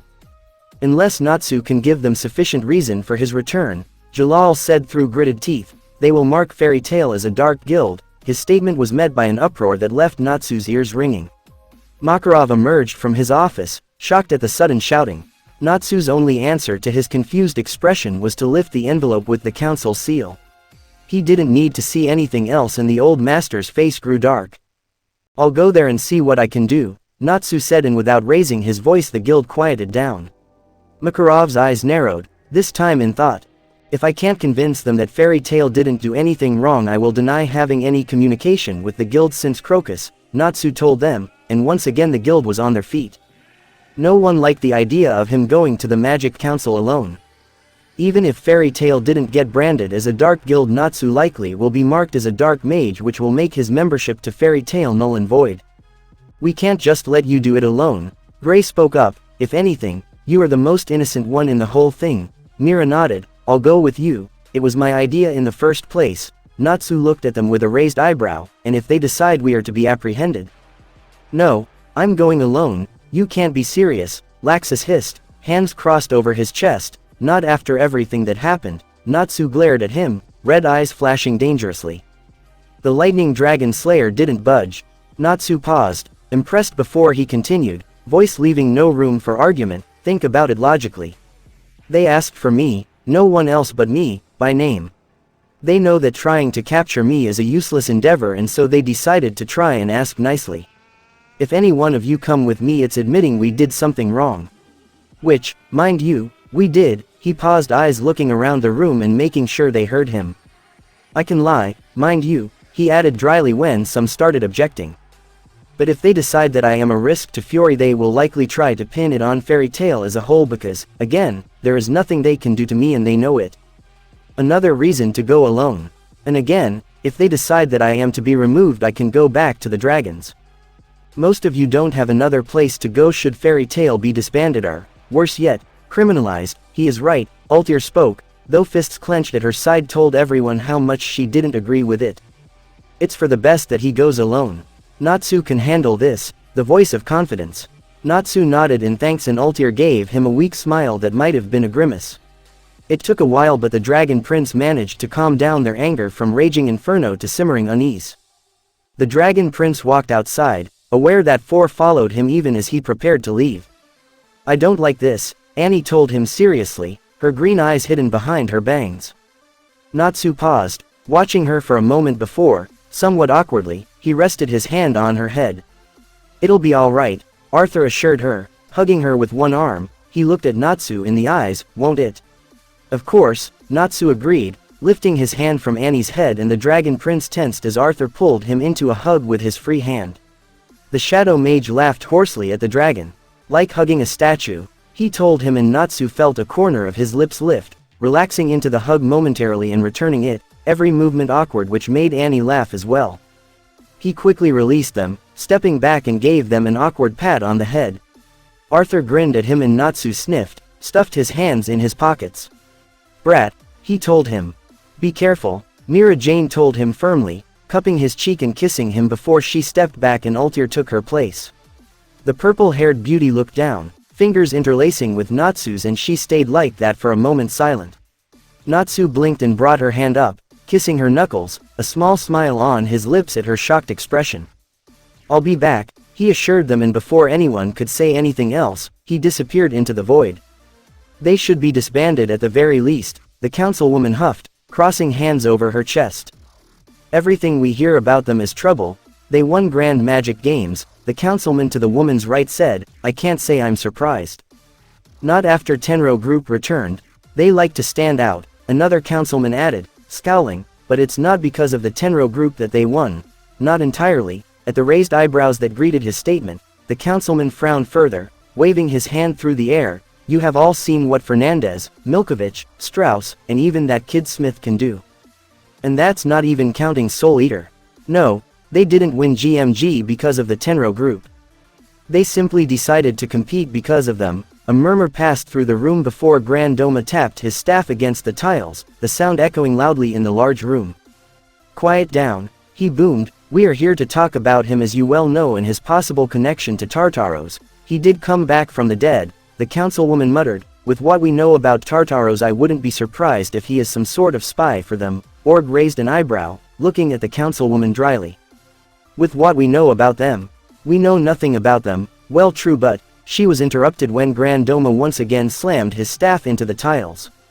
Warred Sequin said he saw Souleater with a group of fairy tale mages and that they finished the mission he gave them quickly and efficiently. There is no proof that Souleater is connected to Tartaros, but we do know he is alive. How or why is why we. The doors of the meeting room opened. The frog-like man stepped hurriedly inside, twisting his fingers worriedly. Councilwoman glowered at him. What are you doing? We are in the middle of the meeting. Doma sighed, pinching the bridge of his nose. The frogman swallowed. I was told to come to you as soon as Mr. Souleater arrived. Grand Doma straightened, as did every person in the room. Send him in. Of course, the frogman said quickly and practically fled outside. The council stayed silent, barely breathing as they waited for the dead man to walk into the room. They heard him before they saw him, booted feet moving across the tiles and the sound echoing in the tall hallways. Few of the councilmen looked at each other. Half of them didn't even believe that the Soul Eater was alive. Ward stood rigidly at the entrance of the council's room, hard hands interlaced behind his back. The air shifted around the hallway and his ancient hands clenched, worried eyes staring at the cloaked figure. He had seen him not so long ago, in his own house, and at the time the cloaked figure drew a curious look, but against his suspicions he ignored it. He had stayed behind the rowdy crowd of mages from Fairy Tail, and Ward never personally met Natsu Souleater, so he convinced himself that the man was not who he obviously was. And then the Scarlet Mage called him by his name before they left. Ward wasn't sure what it meant, and so he sent the letter to the council, asking them what they knew of the sudden reappearance of the dead man. The answer was, apparently, nothing. Souleater once again stood in the same room as him, and Ward wondered how he hadn't seen it then, for it was painfully obvious who he was. But, he acknowledged, no one's first guess would be a dead man. Ward Sequin, Souleater intoned, and Ward's hands clenched tighter behind his back. The dragon nodded to himself. Of course it was you. I should have known. You couldn't have thought that no one would find out, Ward said, eyes trained on the man in front of him. An odd smile lifted the pale lips on the face hidden by the hood. He nodded easily. I knew people would find out. I just planned on doing it on my own accord. Ward noted the edge of steel in that voice, paused for a second, and then nodded. I will see you some other time, Mr. Souleater. You shouldn't keep the council waiting. Ward left after that, not waiting for the man to answer. Natsu watched him go for a moment before he turned to the doors, eyes lingering on Lahar and Doranbolt, who stared at him wide-eyed. His brisk walk quickly brought him to the exit doors, and he briefly paused as he noticed a blonde-haired man standing at the edge of the mountain where the council building resided. He stared at the man a moment longer and, aware of the scrutiny, the man looked back at him and a sharp smile appeared on his lips. Ward paused and then, with a shake of his head, used his magic to carry himself away from Era. The Dragon Prince appeared in the doors, dressed in black and dark grays. Grand Doma fought against instinctively leaning forward to get a better look. The dark hood hid his features well, leaving only his mouth truly visible. Mouth set in a firm line that betrayed nothing. Souleater tilted his head up and two red eyes flashed under the hood. Doma blinked. The air in the room became heavy and the Dragon Prince continued walking, taking off his hood as he stopped at the opposite side of the table to Grand Doma. There was no mistaking the individual before them. It was, without a doubt, Natsu Souleater, a man whose funeral he personally attended. No one moved nor spoke for a while, everyone staring at the pale face framed by pink hair. Souleater didn't seem bothered by the scrutiny, standing there like a statue. Grand Doma couldn't help but feel the respect he had for the man growing. Thank you for coming, Mr. Souleater. Grand Doma finally realized he had not made a sound for more than a minute. Natsu inclined his head, a nod. How could I not, when you summoned me so warmly? His voice was so dry it felt like he sucked the moisture out of the air. We have very good reasons, Grand Doma said politely. Of the 10 wizards in room 3 knew of Souleater only through reputation, but the rest have talked to the man at least once. He only hoped they realized how dangerous he was and that antagonizing him is something that wanted to avoid. So, I've heard, Natsu said, still standing perfectly still, and the councilwoman snorted beside him. Grand Doma felt like pinching his nose again. Could you tell us, Mr. Souleater, how is it that you stand in front of us now when I have personally attended your funeral a few months prior? Natsu looked at them. He could lie that he never died, they never buried his body after all, but they would know it's a lie. Even without proof, they could still act on their suspicions. Telling the truth was a definite no. My father saw to that, he finally allowed. Magic Council or not, they did not know what dragons were capable of. They were more than welcome to question his father if they dared. It seemed like a safe bet. The council shifted in their seats, all aware of what was happening. They couldn't force the truth out of them, and he had no intention of sharing it, yet he couldn't leave without giving them a satisfying answer of some kind. An impasse. You have to realize, Grand Doma spoke, his face grave, that you were a dead man, and now you stand before us. It is not hard to draw conclusions. Natsu stayed stubbornly silent. Are you denying that you were dead? The Dragon Prince was silent again, and Doma was certain he would not say anything else, but then he opened his mouth. I was dead. A few gasped and even Doma stared. They knew, and yet, hearing it made it that much more real. Then how are you here now? Doma asked, interlacing his fingers together. Every counselor waited, silent.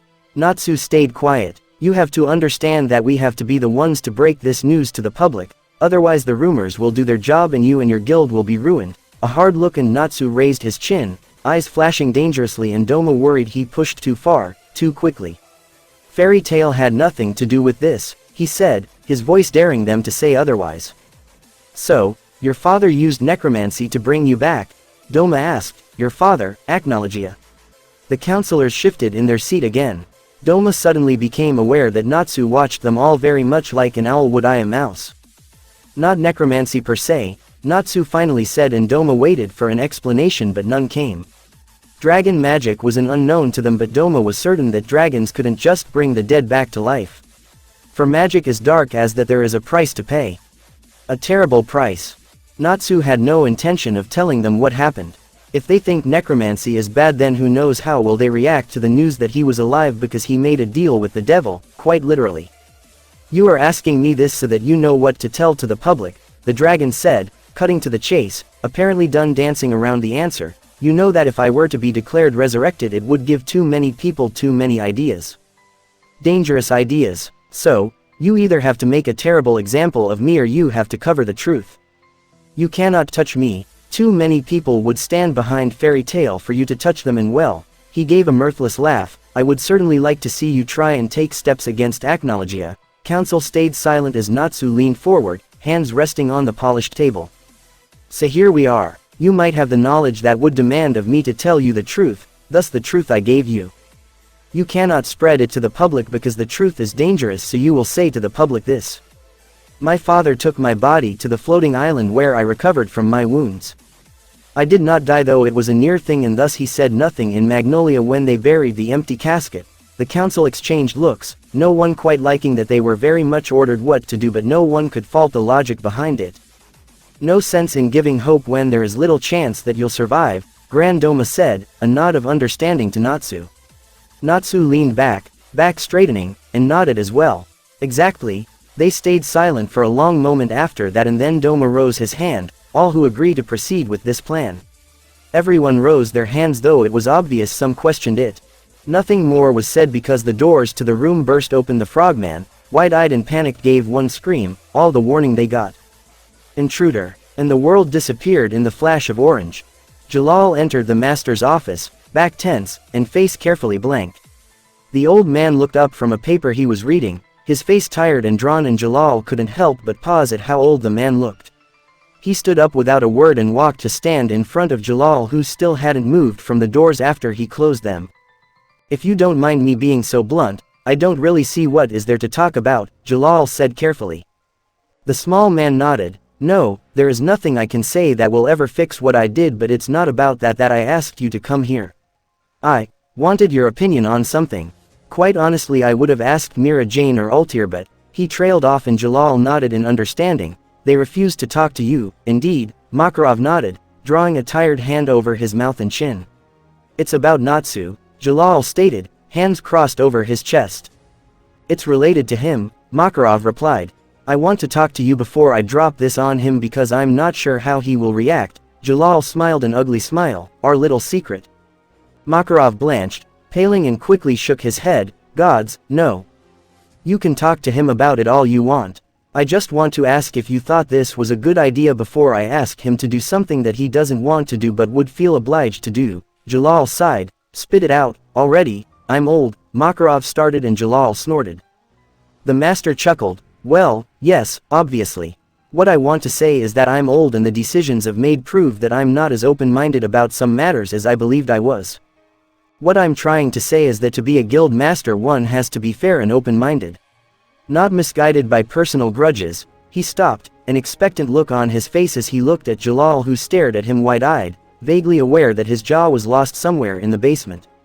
He made a sound as if he wanted to say something, paused, closed his mouth, and then opened them again. You want to ask Natsu to be the guild master? Makarov nodded, no doubt in his eyes. I had been thinking about that for months. But then he died, and now he's back, and now he's back, Makarov nodded, and everything I've seen. Even years ago, before Tenro, he was a valid candidate, but he lacked any real attachment to the guild and it never seemed like he had an interest in its welfare.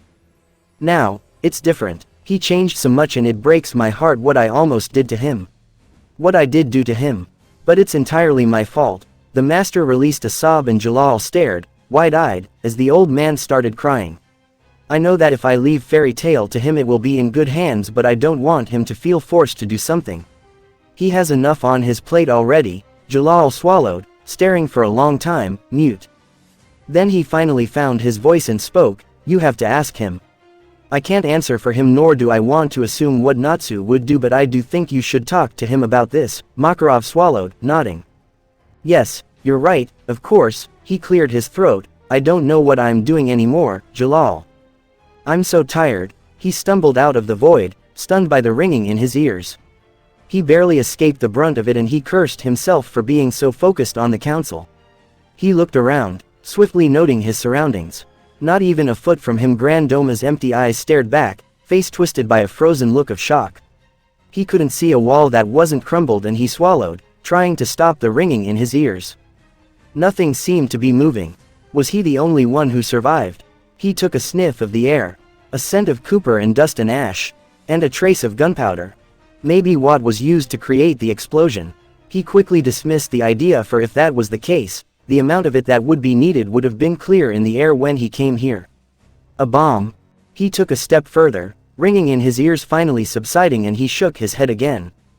Eyes narrowed and all senses on alert, he moved through the rubble, finding the counselors one after the other, all dead. And no sign of the attacker. If he was even still here. Natsu was fairly certain whoever was responsible was still here. This looked more like the work of magic than a bomb. He sniffed the air again.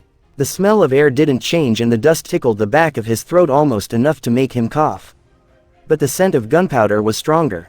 His eyes narrowed and he moved to take another step when he heard a choked voice. El Lahar. His head snapped to the side, eyes landing on Doranbolt's bowed back. The man's clothes were tattered and burned, but he looked surprisingly unharmed, all things considered. Red eyes looked at Lahar and he knew immediately the other man was dead. He's dead. His voice made Doranbolt turn so quickly Natsu wondered if it gave him whiplash.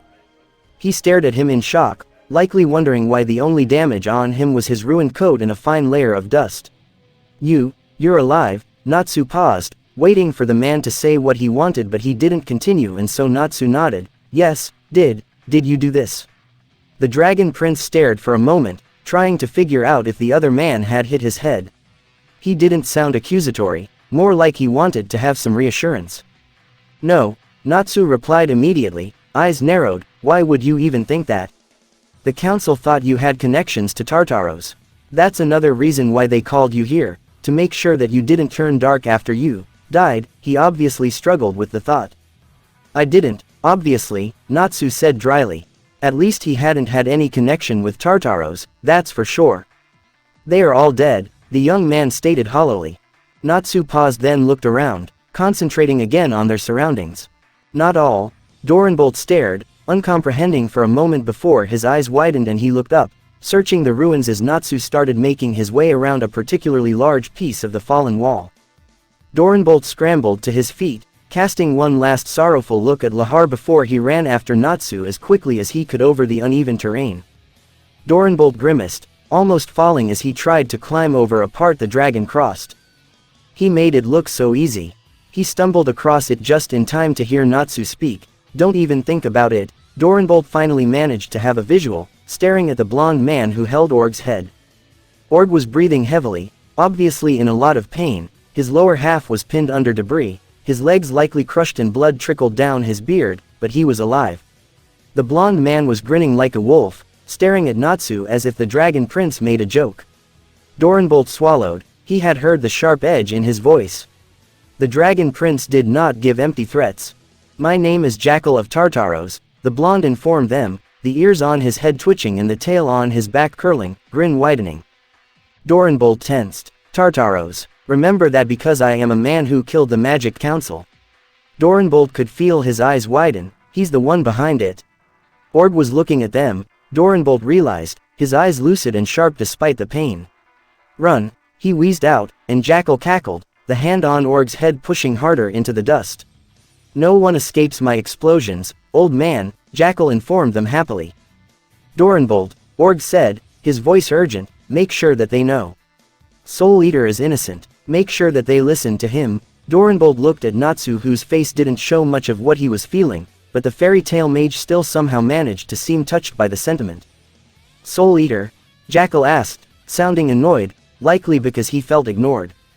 He looked at Natsu, and Doranbolt suddenly realized that the man had no idea who he was looking at. "Interesting name, chap. Now then, where was I?" "Ah, yes," he gave a devilish smile. Boom, Doranbolt tensed, but for a second nothing happened, and he suddenly realized that Natsu was not standing there anymore but was standing where Jackal had been. The Tartaros mage sent flying several feet back. The mage looked shocked, rubbing his jaw that might have been cracked if not broken. Natsu didn't wait for him to get his bearings, moving at the Tartaros mage. Doranbolt was struck by the image of a predator moving at his prey, and he shuddered. He looked at Org, and when he realized no one was paying attention to them, he rushed over, trying to figure out how to pull the man out without making things worse. "Listen, Doranbolt," Org said, his voice a hoarse whisper. "They need to know he's alive on our terms, otherwise Tartaros won't be our only problem. Whatever the council thought, I am sure that no fairy tale mage had dealings with that guild. How am I supposed to convince anyone about anything?" Doranbolt asked incredulously, realizing he was whispering. He glanced up, watching as Natsu dodged a hit from Jackal and once again sent the man flying. It was odd, actually. The blonde was getting beaten into a pulp, yet he was smiling. Org gasped, and Doranbolt looked down at him, eyes widening when he saw the soft golden glow that started spreading around the councilman. Doranbolt stared, wide-eyed, looking from the man to Natsu, only to realize the dragon prince was glowing that same golden glow, and Jackal, lying on the ground and holding the stump where his arm had been, was laughing like a madman. "Doranbolt, listen," Org said, his voice urgent. Natsu slammed his fist into the man's stomach, chaos energy wrapped around his arm. Jackal flew back, a look of utter shock on his face. "What the fuck?" the blonde muttered, "how are you so strong?" Natsu twisted in the air, and Jackal moved out of the way in the last second. He jumped to his feet and moved to slam the palm of his hand into Souleater's torso. The pink-haired mage twisted out of the way, and in the circular motion he used to avoid the hit brought his arm with him, slamming his elbow into Jackal's face. "You should reconsider your current strategy," Jackal said, still shocked by the man's speed and strength but finding his amusement growing. Natsu paused where he had been, an arch of chaos energy flying at Jackal, and Tartaros mage jumped out of the way again. The attack came fast, and in his haste to avoid it he lost his balance. His eyes snapped to Souleater, only to realize he had fallen into a trap as the man was already above him, one hand cocked back and fingers spread like the claws of the birds of prey, ready to strike. Chaos energy exploded around him. He twisted in his awkward position as best he could, and the hand struck above his elbow instead of his chest. Jackal howled, his hand torn off of him. He fell to the ground panting and stared as Natsu stood above him. For a brief second before he struck, his magic had wrapped around him like a second skin, spreading behind him almost like wings.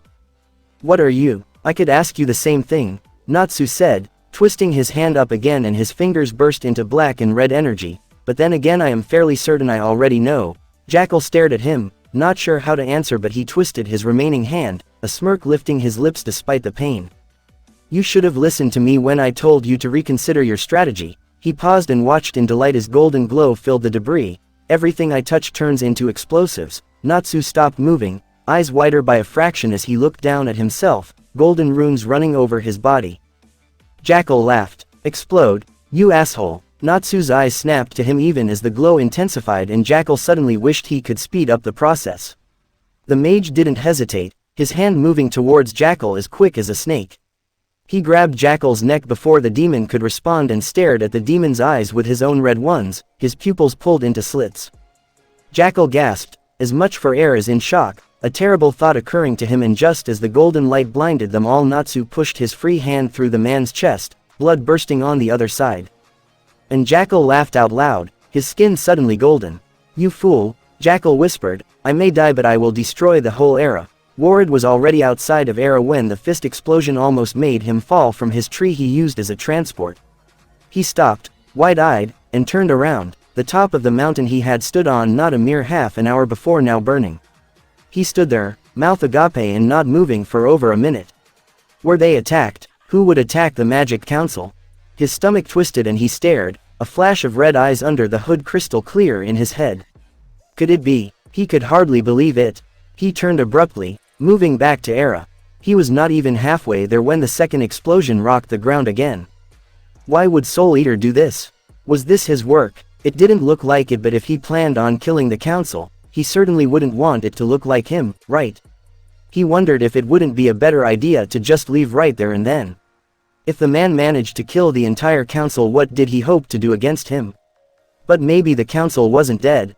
By the time he landed on the top of the mountain, the building was practically gone. All that remained were blocks of walls and crumpled floor and dust and corpses. He stared at the destruction, suddenly aware that if everyone who had been here was truly dead, he had lost good friends today. A branch sprouted from the ground next to him, clearing the worst of the debris as he tried to find any sign of what happened. His heart nearly stopped when he saw the figure that stood alone in the destruction. His clothes were ruined, half of his exposed skin burned, and his hair out of any sense of order. But he was alive and the only one standing. Ward's eyes narrowed, fury bubbling inside him, and the branch that was cleaning the debris suddenly flew at the motionless figure.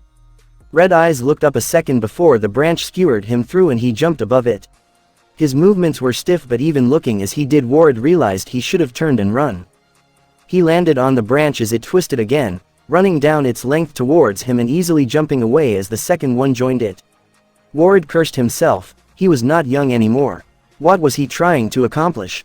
A quick death. But the dragon's hands didn't burst into twisting black and red.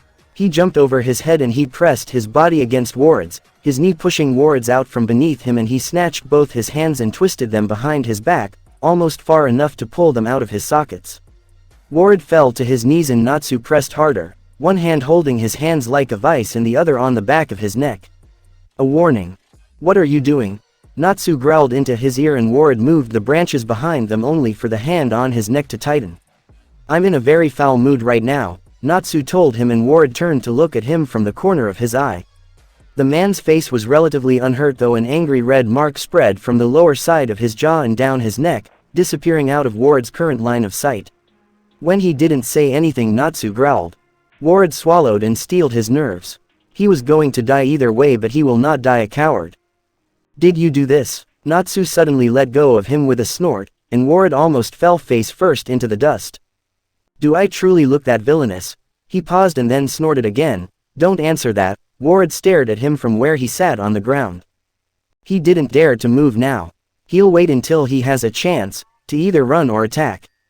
Natsu stayed silent for a while before he finally spoke again, slowly as if talking to a child. I didn't do it. Ward waited for him to say something else, but the dragon remained silent, his cold hand pressed tightly around his neck, just loose enough to not actually hurt but tight enough to show that he had no trouble breaking his neck at any sudden movement. Ward swallowed, pulled himself to his feet and noticed how the dragon immediately tensed, ready for attack, but didn't move. You could be lying, Ward said after a moment. It was perfectly reasonable. Natsu obviously fought back a growl as his eyes narrowed, eyes flashing just short of a glare. Foul mood indeed. Ward glanced around, not sure what to do, and the branches coiled around him like snakes. Souleater stared back, unimpressed. I don't want to fight you, Natsu said, voice still infuriatingly cold and sharp, and Ward found it hard to believe him. A flash in the corner of his vision made his head turn and Ward's eyes widened as he saw Doranbolt appear among the ruins. Run, you fool, he almost said, but Doranbolt didn't seem shocked to see Natsu here, or even afraid. He was looking at him with wide, shocked eyes. Souleater, Doranbolt said after a moment of silence, turning to look at the dragon, who nodded his head at Ward. Apparently, I really do look like a villain, the dragon stated dryly. Ward saw Doranbolt grimace and knew the man likely assumed the same. Then why did he believe him now? Souleater killed the guy responsible for this, Doranbolt told Ward. The old man frowned, looking around before he looked back at Natsu. And where is the body now? Exploded, Natsu said dismissively, and when both looked at him with wide eyes he sighed again. When I killed him he started glowing, he said that pointedly at Doranbolt, who was struck that the dragon even noticed that. I pulled him into the void to avoid it obliterating Era, he proceeded to gesture at the state he was in, and Ward suddenly wondered how was he not showing any sign of pain. His left arm was a charred mess, what he had previously thought was a black sleeve actually a burnt skin. "Are you alright?" Dorenbolt asked, looking concerned, and Ward looked back at him. He didn't know anymore what was going on. No, he corrected himself, he didn't know from the beginning what was going on. "I am," Natsu said easily, and oddly enough Dorenbolt believed him without questions once again. "Tartaros did this," Dorenbolt said after a moment, looking at Ward. "If it hadn't been for Souleater I would have likely been dead as well." He glanced at Natsu before he continued. "Sage Org said that he was innocent, that we need to make sure that the public knows the truth." Ward didn't miss how he hesitated and looked back at Natsu. "The truth." "I never died," Natsu said, eyes narrowed as if he dared the other man to say otherwise. "How do I know you are saying the truth?" Dorenbolt hesitated, then opened the tightly pressed palm and revealed a signet ring, one worn by the council member. "Sage Org gave this to me." He paused, obviously rather terrified of the implication. "He said that because this was the state of emergency, he can make me a provisional member. To carry out their intentions until the new council was selected." Ward stared. That would make the young man the only living member of the current council. But he could have easily taken the ring from the man's hand if he had died in the explosion. He shook his head. He will either have to trust them or not. "Who attacked?" "You said Tartaros." "A blonde man by the name of Jackal," Dorenbolt supplied, his eyes moving away from the ring. Ward stopped. He had seen him. It had to be the man he had seen as he was leaving. He could have warned them. He looked back at Dorenbolt and he nodded. "I will help you," he said to the young man, and turning to Natsu, he stated, "You didn't die." Dorenbolt sagged in relief and Natsu's lips twitched. A smirk appeared briefly and Ward couldn't help but feel he made the right choice. He will have to live with the consequences if he chose wrong. He looked back at Natsu, who suddenly sat down on the part of a wall, his posture an odd combination of tense and relax, and Ward realized that the man was very likely feeling more than a bit sore. Another spike of guilt went through him at the thought that he attacked a possibly innocent man. "Are you sure you're alright?" Natsu looked away from his charred hand, and, still perfectly calm, replied, "Yes." Dorenbolt hesitated for a moment, staring at the two and absent-mindedly twisting the ring in his hand. "I'll head back to the guild to inform them of what happened," Natsu said after a moment of silence. "If you need anything," he seemed to hesitate, almost as if he was not used to offering his help, which he likely wasn't, Ward realized, before he finished. "You know where to find me," and with that, he disappeared into a black hole that opened beneath him, and Ward realized this must be the void he had talked about. The younger man looked at the wizened mage, neither of them quite sure where to start. Natsu reappeared in the guild hall, startling quite a few people. His ears were still ringing, and he was fairly certain a trail of blood was going down them. He looked back at his left arm, flexing his fist. The arm was inside of Jackal when he exploded, and he knew that when he stumbled out of the void it was not there. It gave a piercing jolt of pain that almost sent him to his knees, where he stood among the debris and reformed a black and charred but whole. Was this because of the contract he had signed? He wondered for a morbid second if his head would have grown back if someone cut it off. Natsu. He looked up, realizing that, perhaps appearing in the middle of the guild looking as he did was not the best idea. Altair was in front of him in a second, hands hovering above him as if he would break if she touched him. He resisted the urge to roll his eyes. Sure, it hurt, but it wasn't anything too serious. A bit burned, and he could already feel it healing. Concerned eyes popped around him and he couldn't help but stare back, suddenly, inexplicably feeling self-conscious. "We should get you to Wendy or Perlyuzika," Urza reasoned, and any unexplainable feelings were quickly pushed away in a fit of righteous anger. "Not necessary," he said easily, and then proceeded to talk, his half-mouths open to protest. "This can't wait." "He's right," Gajil reasoned, and at several glares he received in return he rose his hands in the air. "Whatever happened to make him look like that can't wait." "Tartaros," Natsu said, paused and realized everyone was looking at him again. Good, he thought, I won't need to explain twice. He looked around, straightened further and lifted his chin. They attacked the council while I was in there. Or more accurately, one member attacked it. One guy did this to you? Gray asked, his voice expressing his disbelief. Where's the bastard now? Exclamation mark quote. I am not important right now. Natsu hissed and blinked again in shock as people around him shifted uneasily, obviously not agreeing. Wait and I'll explain everything. He looked around, glaring and daring anyone to say something. "Don't interrupt." The member of the Tartaros could turn everything he touched into explosives, he said, gesturing to his own state. I touched him while I proceeded to punch a hole through his chest. He raised his left arm and several winced at the implication. He's dead now, but he managed to kill most of the council before anyone even knew he was there. He blew up the building of the Magic Council. He paused, letting the information sink in, watching the varying degrees of white and green shade the faces around him took. Most of the council. Some survived? Makarov asked, wide-eyed. Ord was alive for a few minutes longer, long enough to give Doranbolt his signet ring before Jackal set off another round of explosives.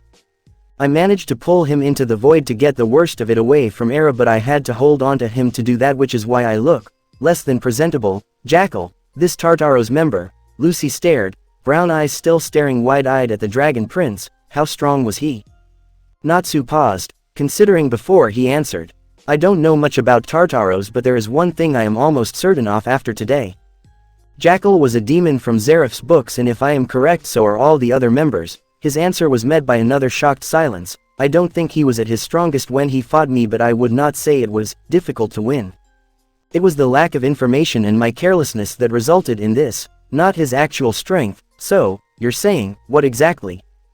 Annie asked, and Natsu sighed, sitting down on one of the chairs. I underestimated him. It didn't occur to me that he would be able to transport the curse through touch alone, without even skin contact. With that said, we have to be careful. We have no idea what they can do. You're saying they will attack again? Lucy asked, dread filling her eyes. It was Gray who answered, they certainly will. They killed the whole council. They wouldn't do that just to stop and disappear again. Natsu nodded in agreement. We need to keep our eyes open. He stood up, ignoring the way Altair and Mira practically tried to push him back into the chair, and he brushed off their hands. I'll start looking for them. He paused at the protests and then amended. Tomorrow. He moved to leave the guild, but Annie grabbed his right hand, tugging him back. At least stay in the infirmary. A chorus of yes met her statement, and he sighed, turning around and walking to the white-walled room. The members parted for him, giving him space to walk, and he looked a bit oddly at this, not sure when did this happen. This, respect. No, not respect. They respected him before. This was different, yet he couldn't name it.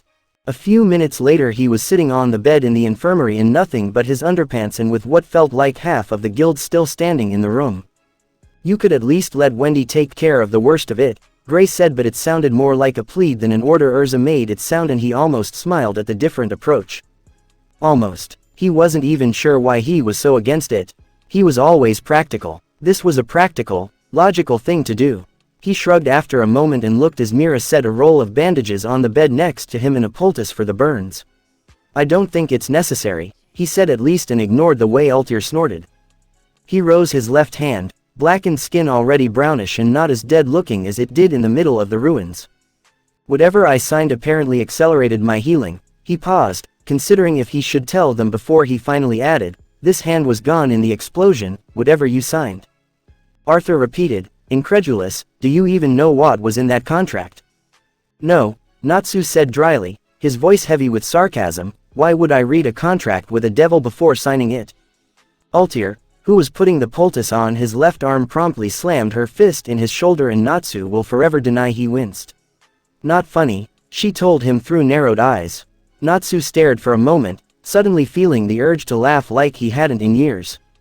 The situation was surreal. Since when did people care about his well-being this much? Since when do people tell him to be more serious? He couldn't take it, and a bark of laughter left his lips that seemed to shock the arguing members of the guild into silence. He looked at their frozen faces and snorted, a smirk stretching his face, gesturing to Altair, who was watching him carefully. She told me I'm not funny. Laxus walked down the street, hands full of groceries he was carrying to Yajima's restaurant. He stopped in the middle of the street. A woman behind him nearly ran into his back and went to curse him at his carelessness, only to bow in apology when she saw his face. Laxus blinked, staring as the woman quickly walked away. Was his face that recognizable? He looked around the street, realizing he was not sure where he was. He hadn't passed this way before. With a frown he looked down the way he came from. Should he try to go forward or back? He didn't get much time to consider before he heard an explosion and turned around, staring wide-eyed as a tornado ripped through the roof of a house. He immediately knew where the restaurant is and he disappeared in a flash of lightning, leaving startled civilians behind him. He came just in time to see a robes-wearing man in the process of doing something that would surely kill Yujima. He slammed into him with his whole weight before he bounded back as a bolt of lightning and glared, noting the fallen forms of comrades. Laxus, freed, breathed out in relief. Annie sat quietly at one of the empty beds in the infirmary, a book in her lap. She glanced at Natsu, who lied unmoving and still, chest rising and falling slowly. She knew that at most he dozed off but was more than likely completely aware of everything despite his looking like he was in a deep sleep. She turned her eyes back to the book, the silence of the infirmary a stark contrast to what it has been an hour earlier. Natsu more or less forced them all to leave, but Mira and Altair made him agree to at least one of them staying. She smiled at the memory, turning another page of the book. "I don't need to be watched over like a child," the Dragon Prince had said.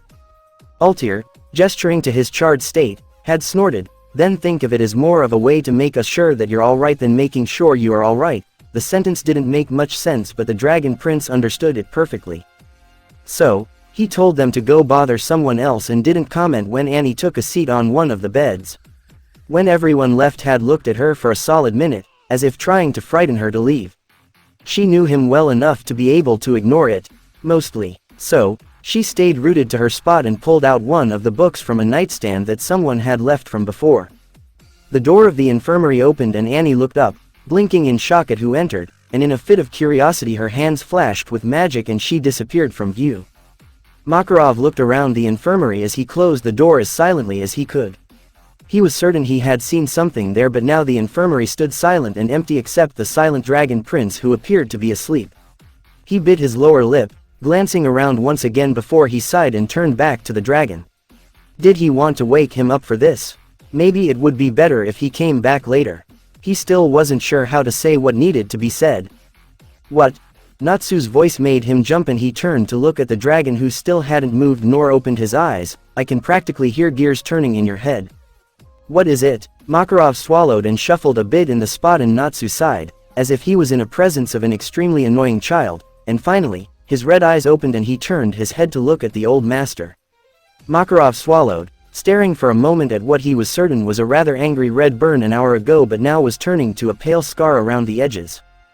"This is important, I think, but it can wait until you're feeling better." He paused and coughed in his hand, aware of how that sounded. Natsu didn't miss it either, one eyebrow raised. "You think?"